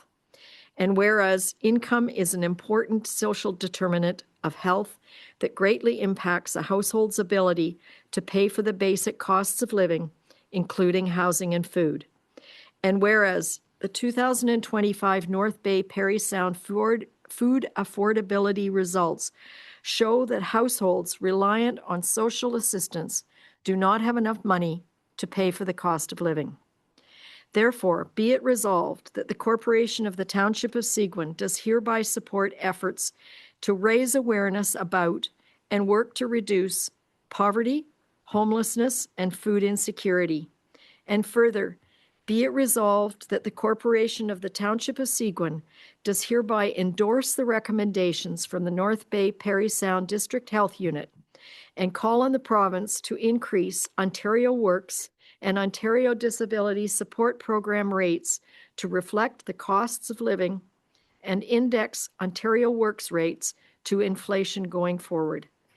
And that a copy of this resolution be forwarded to the Honourable Doug Ford, Premier, the Honourable Michael Parsa, Minister of Children, Community and Social Services, the Honourable Sylvia Jones, Minister of Health, Victor Fideli, MPP Nipissing, Graydon Smith, MPP Perry Sound Muskoka, John Veldhoff, MPP Temiskaming Cochrane, the District of Perry Sound Social Services Administration Board, the District of Nipissing Social Services Administration Board, and the North Bay Perry Sound District Health Unit. And I have a mover, please. Greg and Ken. Are there any comments? Councillor Bazinski? I'm not quite sure I understand this because, I mean, I've talked to Councillor Collins, who's on the DSAB, and DSAB is effectively doing what this mandate is, and costs are going up with DSAB, which reflect what's been stated here. And is this a provincial thing? They're asking for provincial funding as opposed to, I just don't understand the mandate of the Parry Sound District Health Unit to be asking for this. I'm quite happy. It didn't come from the DSAP. It came from the health unit. Yeah, but what I'm saying is, if the DSAP would have said that they need more money, which Ted said that they will, anyway, and we're going to fund it. I mean, is this meaning, like, I just don't understand why they would be asking for this if we already have a mandate through the DSAB. Well, the money for Ontario Works and Ontario Disability Support Program goes to individuals. It doesn't come through DSAP. It's a subsidy to a person who needs Ontario Works. So what this is asking us to do really is simply reinforce the request that our district health unit has said, please province, up your individual rates for Ontario Works and the Ontario Disability Support Program to people. It won't go through DSAP. Okay, it was funny in the agenda package, it's got request for support. So I thought, does that mean they're going to be asking us to support individuals? They're asking us to support the request from the health unit to the province. Okay, I'm fine with that. Thank you. All in favor? Thank you. Okay, I have a motion that the Council of the Corporation of the Township of Seguin does hereby appoint Melissa Belanger as a member of the Township of Seguin Recreation and Culture Committee. She wrote a letter of application, which is in your package. You're going to move. And I need a seconder. Gail. All in favor? Thank you. Oh boy, another long one. Good thing I can read. Whereas the municipal public works employees and contracted service providers are responsible for maintaining critical infrastructure, including roads, sidewalks, bridges, drainage systems, and winter maintenance operations that are essential to public safety and emergency response. And whereas during significant weather events and emergencies, these workers act as frontline responders, ensuring routes remain open for ambulances, fire services, police, school transportation, and the traveling public. And whereas municipalities across Ontario are reporting an increase in harassment, threats, intimidation, and dangerous interference from members of the public directed at municipal workers and subcontractors while they perform their duties. And whereas these behaviors have included verbal abuse, threats of violence, obstruction of equipment, and actions that delay or disrupt winter maintenance and emergency response operations, placing workers and the broader public at risk. And whereas interference with the municipal operations during storms and emergencies jeopardizes service levels, delays critical response times, and creates significant occupational health and safety risks. And whereas the Association of Ontario Roads Supervisors has formally called on the Province of Ontario to strengthen legislative protections, enforcement support, and the consequences for those who threaten to obstruct municipal public works staff and contractors.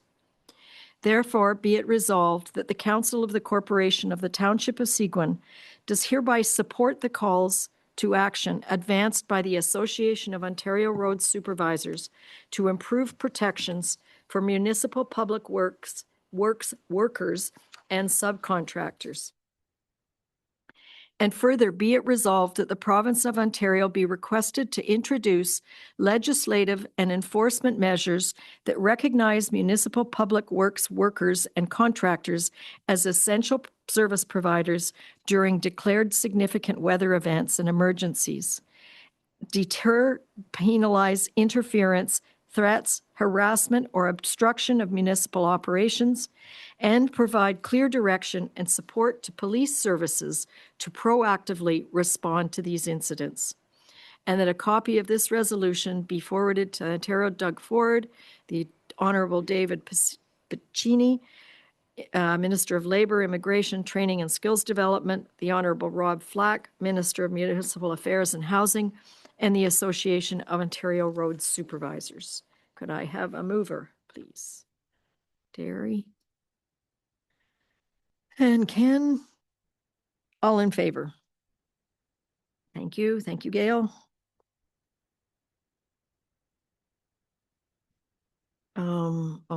This is a request, right? There's no, okay. Oh, no, there's no resolution for this one. This is 8E, which is a letter addressed to us from Liz, asking us to help save the Jones Island Rear Lighthouse. And I have a question for somebody who knows Georgian Bay. Is this lighthouse in Seguin? The lighthouse is in Carling. Carling. It's Or it could be in the archipelago. it could be in the archipelago.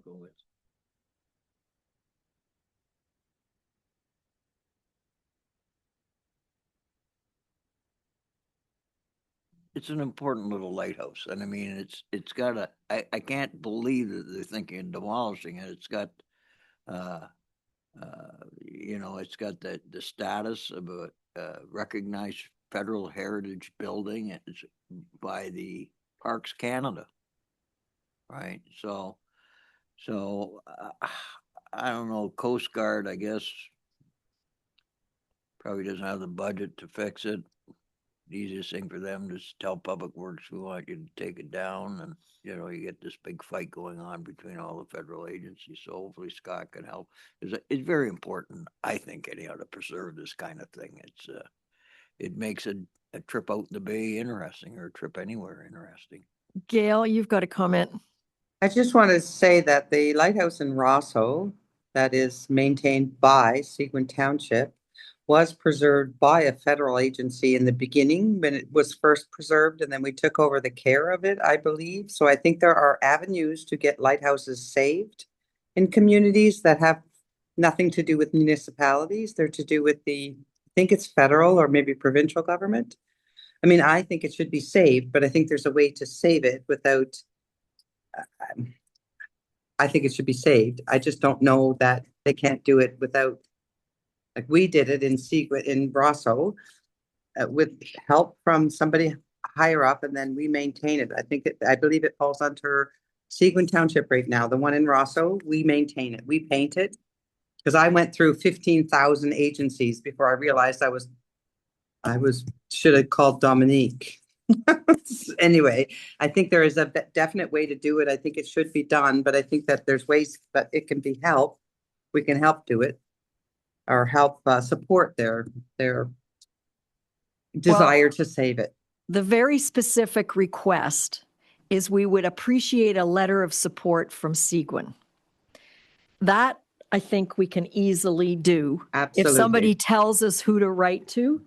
So Terry and Gail, you seem to know more about lighthouses. Find out who we write to and I'll sign it. I will find out. I will figure it out. Yes, I think that would be wonderful. We don't have a resolution, but we'll be happy to learn a letter of support saying we like it and we'd like it saved. Absolutely. Thank you. Since I've never seen it, over to those that know it.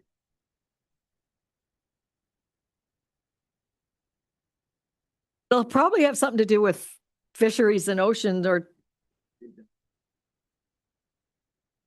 And Public Works. Anyways, find out. We'll write a letter of support to save it. Okay, I have a motion that the Council of the Corporation of the Township of Seguin does hereby authorize the following members of council to attend the 2026 Ontario Small Urban Municipalities, OSM, annual conference and trade show being held April 29th to May 1st, 2026 in Parry Sound, Ontario. Reimbursement of expenses will be as per township policy. Just as background, I have never gone to one of these because I don't really consider myself an urban municipality.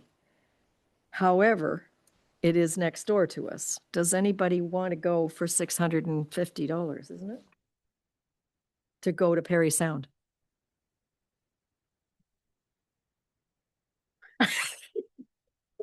How's? Okay. Okay, can you report back and tell us what happens at that meeting? Because I don't think anybody else has been to one. Now you're going to be urban. Councillor Adams.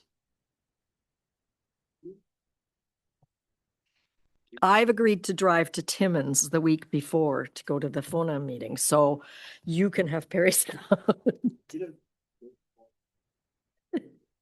Okay, anybody else? Okay, I need a motion to let Ken go. Greg. Have you ever gone to one of these when you were in Innisfil? Okay, all in favor?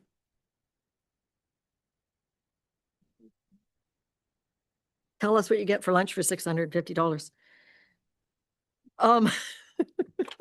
It's 2 lunches, I think. I have a motion that bylaw number 2026-021, being a bylaw to enter into a commercial lease agreement between Mike Beasley and the Corporation of the Township of Seguin for facilities located on Plan 163, Part Lot 18, Village of Rosso, known as 1142 Highway 141, is hereby deemed to have been read a first, second, and third time and passed by council. Need a mover? Greg and Mario. All in favor? This is the antique shop that used to be the township office. And I have a motion that bylaw number 2026-015, being a bylaw to write off taxes on properties in the township of Seguin, is hereby deemed to have been read a first, second, and third time and passed by council. Ken? Gail, can you second it? Thanks. All in favor? I don't know. Do you know if this is a fire or a demolition or? Demolition. Demolition, okay. Council reports.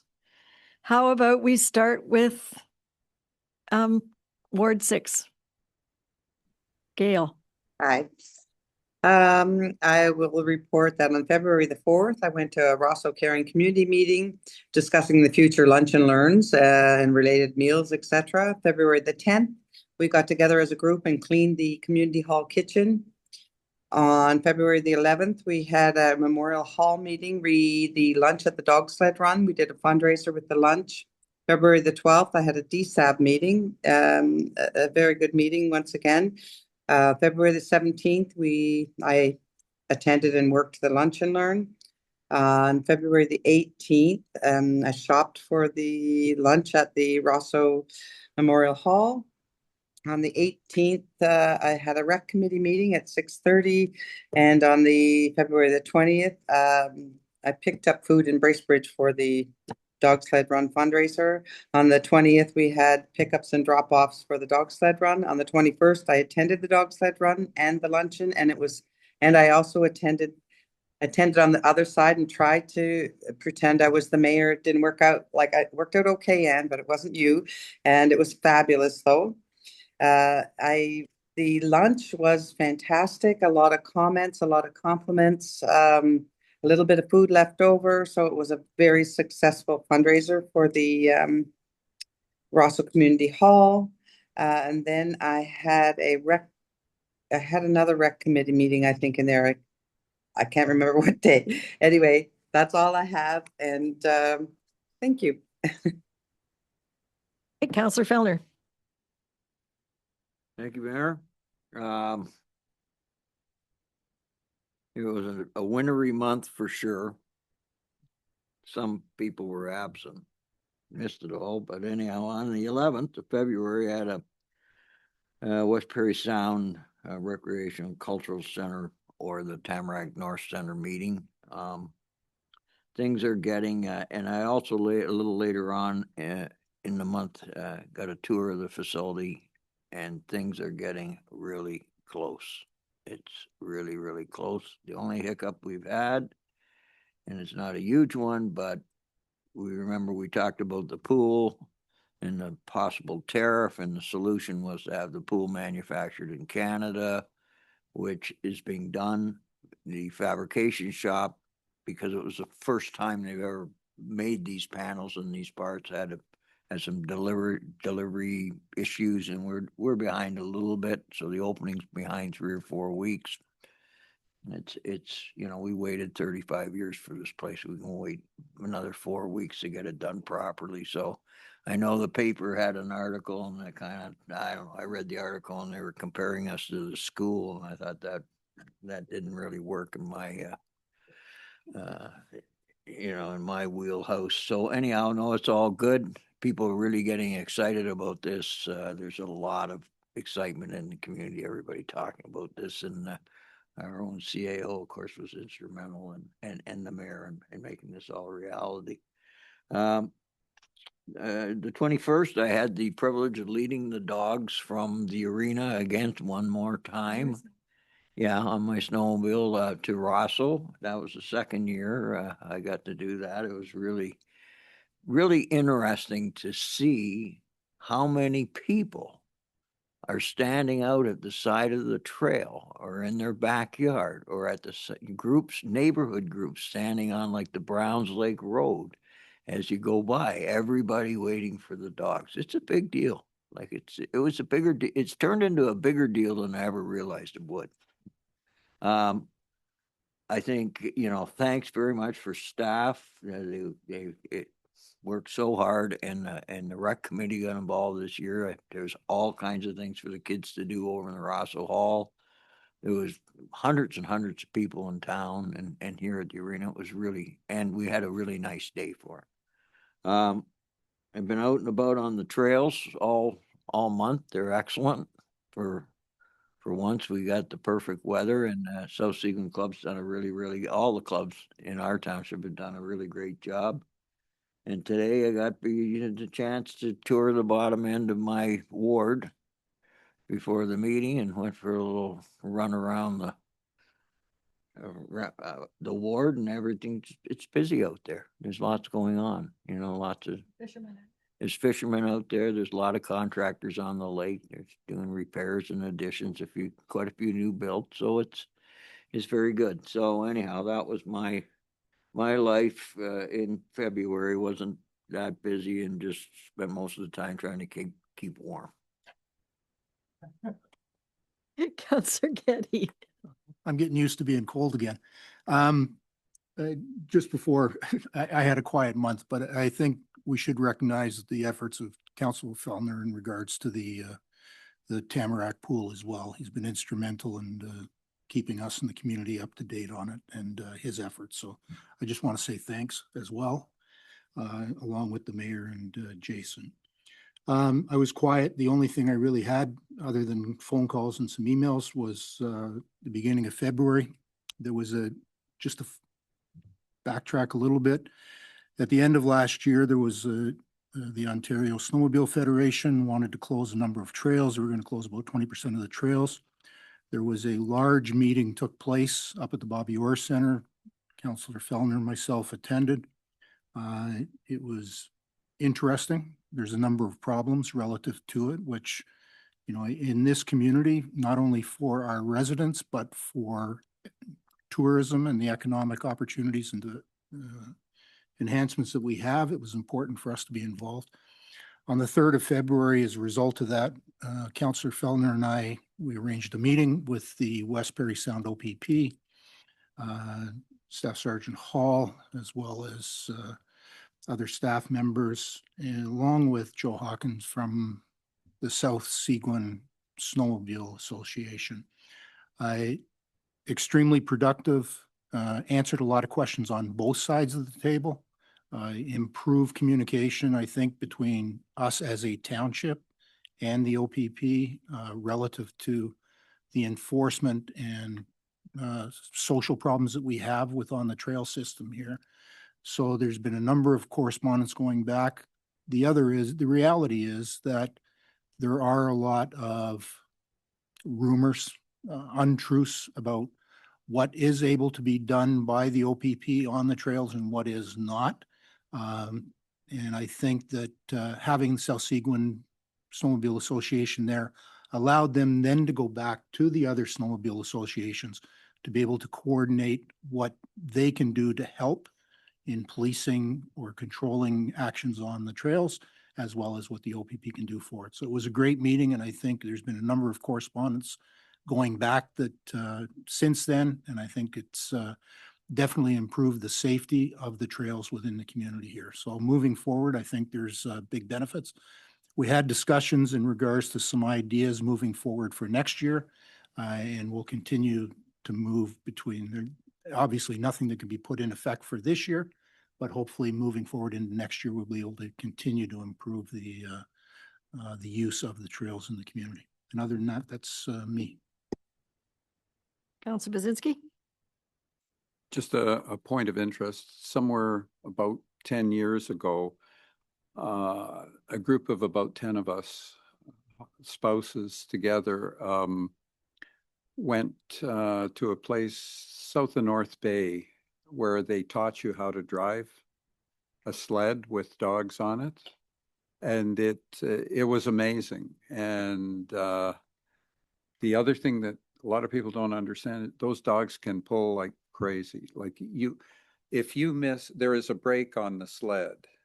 If you happen to miss the brake, and I did once, and literally I was going like this on top of the snow and I couldn't stop. I had to let the sled go. That's how strong, well, they were teaching us, right? At the end of the day, no, at the end of the day, it worked out well, but those dogs are exceptionally powerful. Yeah. Anyway, okay, on the 20th, I had a discussion with the consultant that's working on the master plan for the airport. The discussions were kept confidential, but I think they were productive. I spent about 40 minutes with him and gave him my opinion. So anyway, that was good. The other notable thing is that when I was at the Roma conference, which I wasn't actually that impressed with this year, it was disappointing. But I did meet a lady from community relations with Hydro One.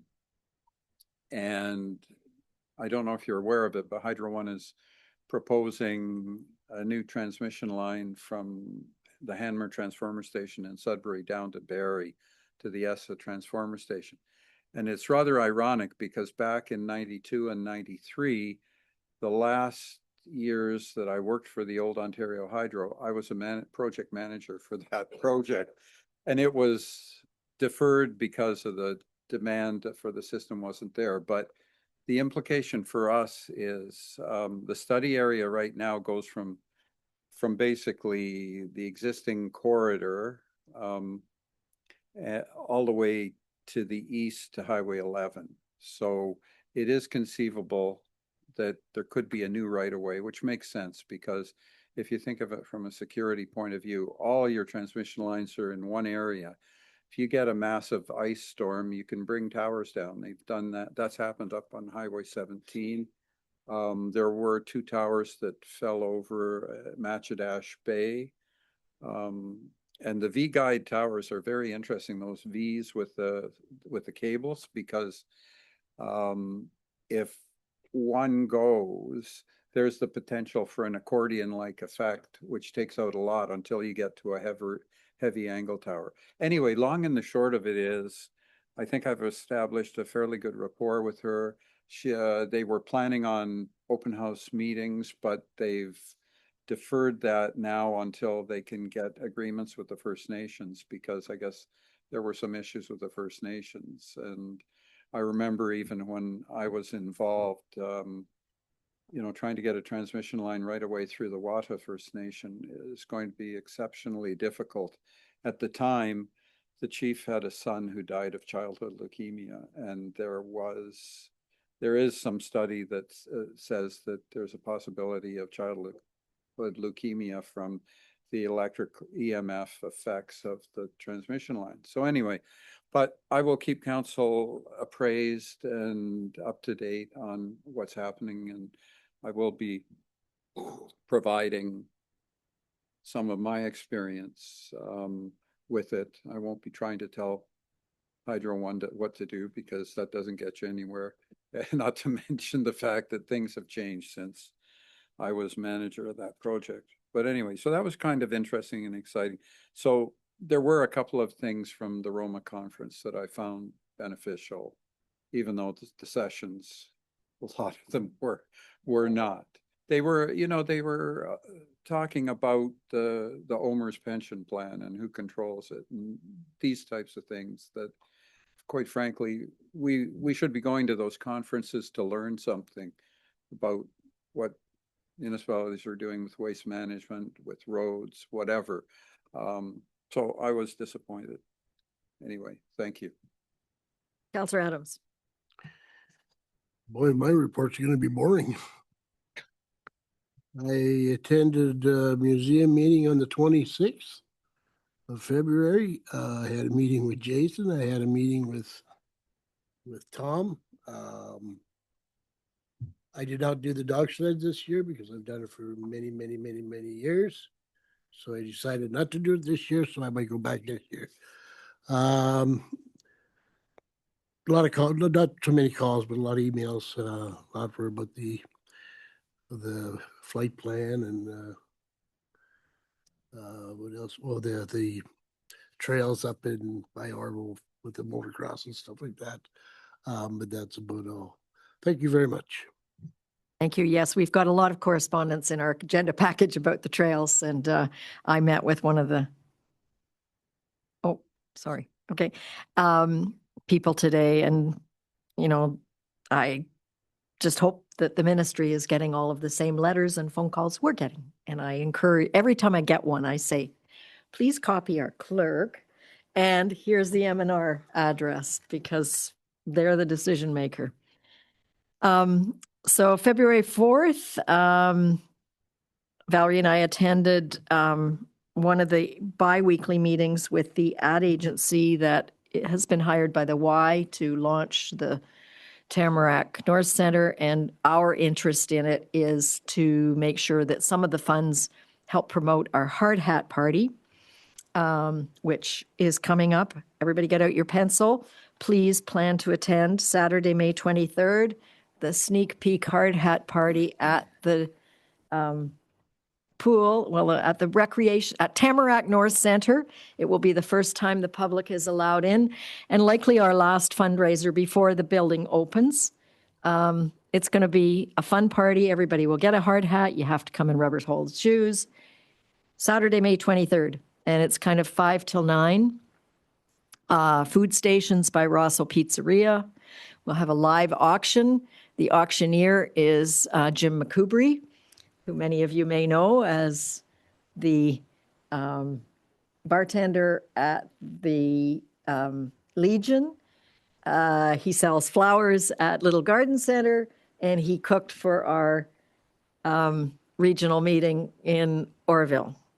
He is very excited to be our auctioneer. We have anything worth more than $500 will be in the live auction, and we hope to have enough door prizes, at least 250 door prizes, so everyone has the potential to win a door prize as well for things under $500. On the 5th of February, I attended the business committee meeting, which has just issued its first survey to our business members. And waiting for the results back with that. We're working with Valerie on that. February 10th was an airport commission meeting. February 11th, Jason and I met with Dana Labrie, who's the young woman who's starting a swim team called Parry Sound Nation, now that we have a pool. She's a McKellar resident who did all of her postgraduate and U.S. education on a swim scholarship, having grown up in McKellar.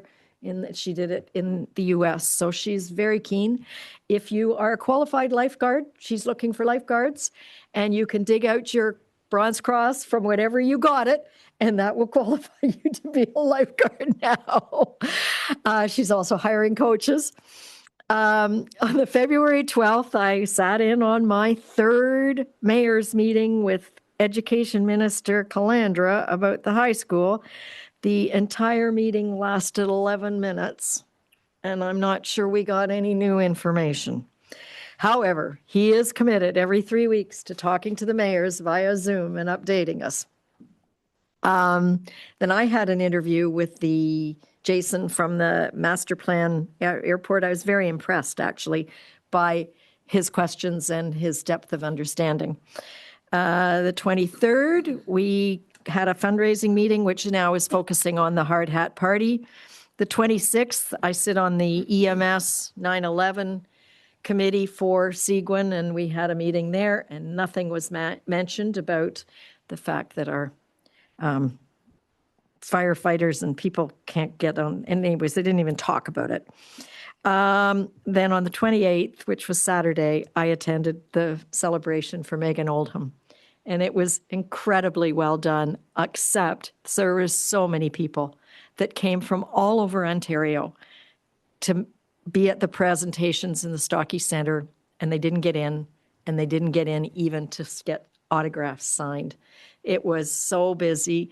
April, who's sitting here watching us, was the coordinator of what happened on the main street, and it was phenomenal. If you have a picture of how many, I don't know, did you ever try and count how many people were in the street? Thousands. It was packed. You couldn't walk anywhere.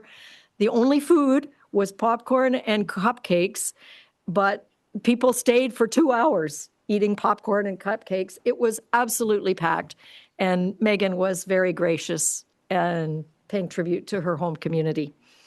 And then this morning, Jason and I and Valerie attended the kickoff meeting with You Are Here, who is the company that won the RFP to create the electronic donor board at the Tamarack North Center. So that was just a kickoff meeting of who's going to do what and that kind of thing. So it's nice to see that coming together.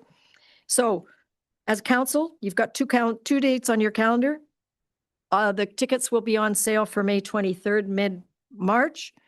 And we'll talk about how we're going to organize a team walk run. It's kind of a fun party. I've been in many of them. And you don't need to walk. You just need to get sponsorship so that we together can contribute our $2,500. You can walk if you want, but I'll figure out from Deborah if she's got a form that we fill out to get grandma and grandpa and your kids to kick in if you walk the 5 kilometers. It's actually a beautiful, anybody. Yep. And it's a beautiful walk through the nature trail, actually. If you haven't ever walked it, it's a fantastic walk in the spring, but bring your bug spray. And that's over to you. Thank you, Worship. I don't want to just sit and reiterate a number of things, but of course, with the sled dog mail run being held on the 21st, it's hard not to take a moment and acknowledge the hundreds and hundreds of residents and guests that joined us this year yet again for the annual celebration.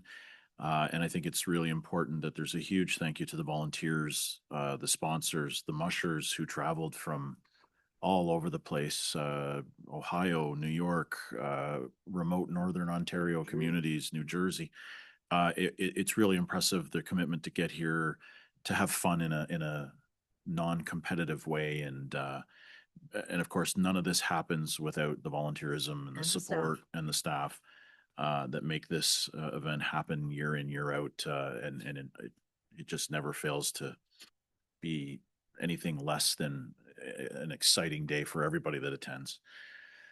On the side of business, despite this morning's extreme cold warning, we are on the cusp of spring, and the current forecast is showing over the next 10 days above 0 temperatures.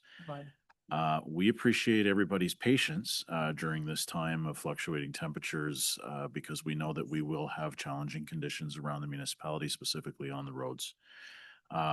So with that in mind, just wanted to note that half loads will be coming into effect on Wednesday, March the 4th, and will remain in place until further notice. And with temperatures on the move, please be safe and smart about being out on the ice. We're excited that our new township website project is coming to fruition in the very near future. We expect to launch the updated website by the middle of April with some more details to be shared shortly. I can't help but also acknowledge April and the team from the Downtown Business Association who put together a heck of a day Saturday to recognize our Olympic gold medalist and bronze medalist Megan Oldham, who came home. Also, Sully Burrows being there to put on some of his talented work, singing and playing his guitar, was a special day for everyone in the region. And finally, the township and Seguin Public Libraries will be offering several ways for kids to stay busy this March break. Hard to believe, but March break is just around the corner. So feel free to jump on the website or follow our social media channels to get the details on all the various programming that'll be offered. That's it for me, Your Worship. Busy place. I have a motion that the Council of the Corporation of the Township of Seguin does hereby receive the board and committee minutes and agendas and the correspondence as presented on the agenda and addendum for the March 2nd, 2026 meeting of council. Ken and Mario. All in favor? Thank you.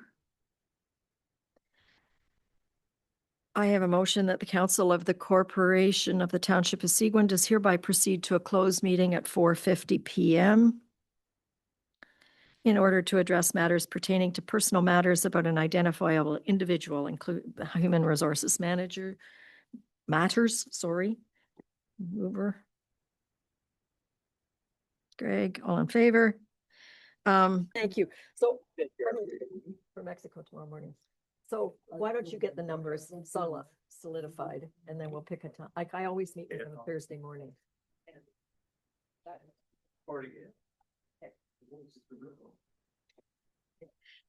I have a motion that the Council of the Corporation of the Township of Seguin does hereby rise from the closed session at 5:48 p.m. and declare the meeting declare the meeting reconvened at 5:48. Motion, please. Ken. Mario. All in favor? Thanks. I'll stop in. I have to sign all the papers. I have a motion that bylaw number 2026-022, being a bylaw to confirm the proceedings of meetings of council, is hereby deemed to have been read a second and third time and passed by council. Terry, Gail, all in favor? And I have a motion that the Council of the Corporation of the Township of Seguin does hereby adjourn this meeting at 5:48 p.m. to meet again on Tuesday, April 7th, 2026 at the call of the mayor. It's Theodore's taking. Mario, all in favor? That's my spot.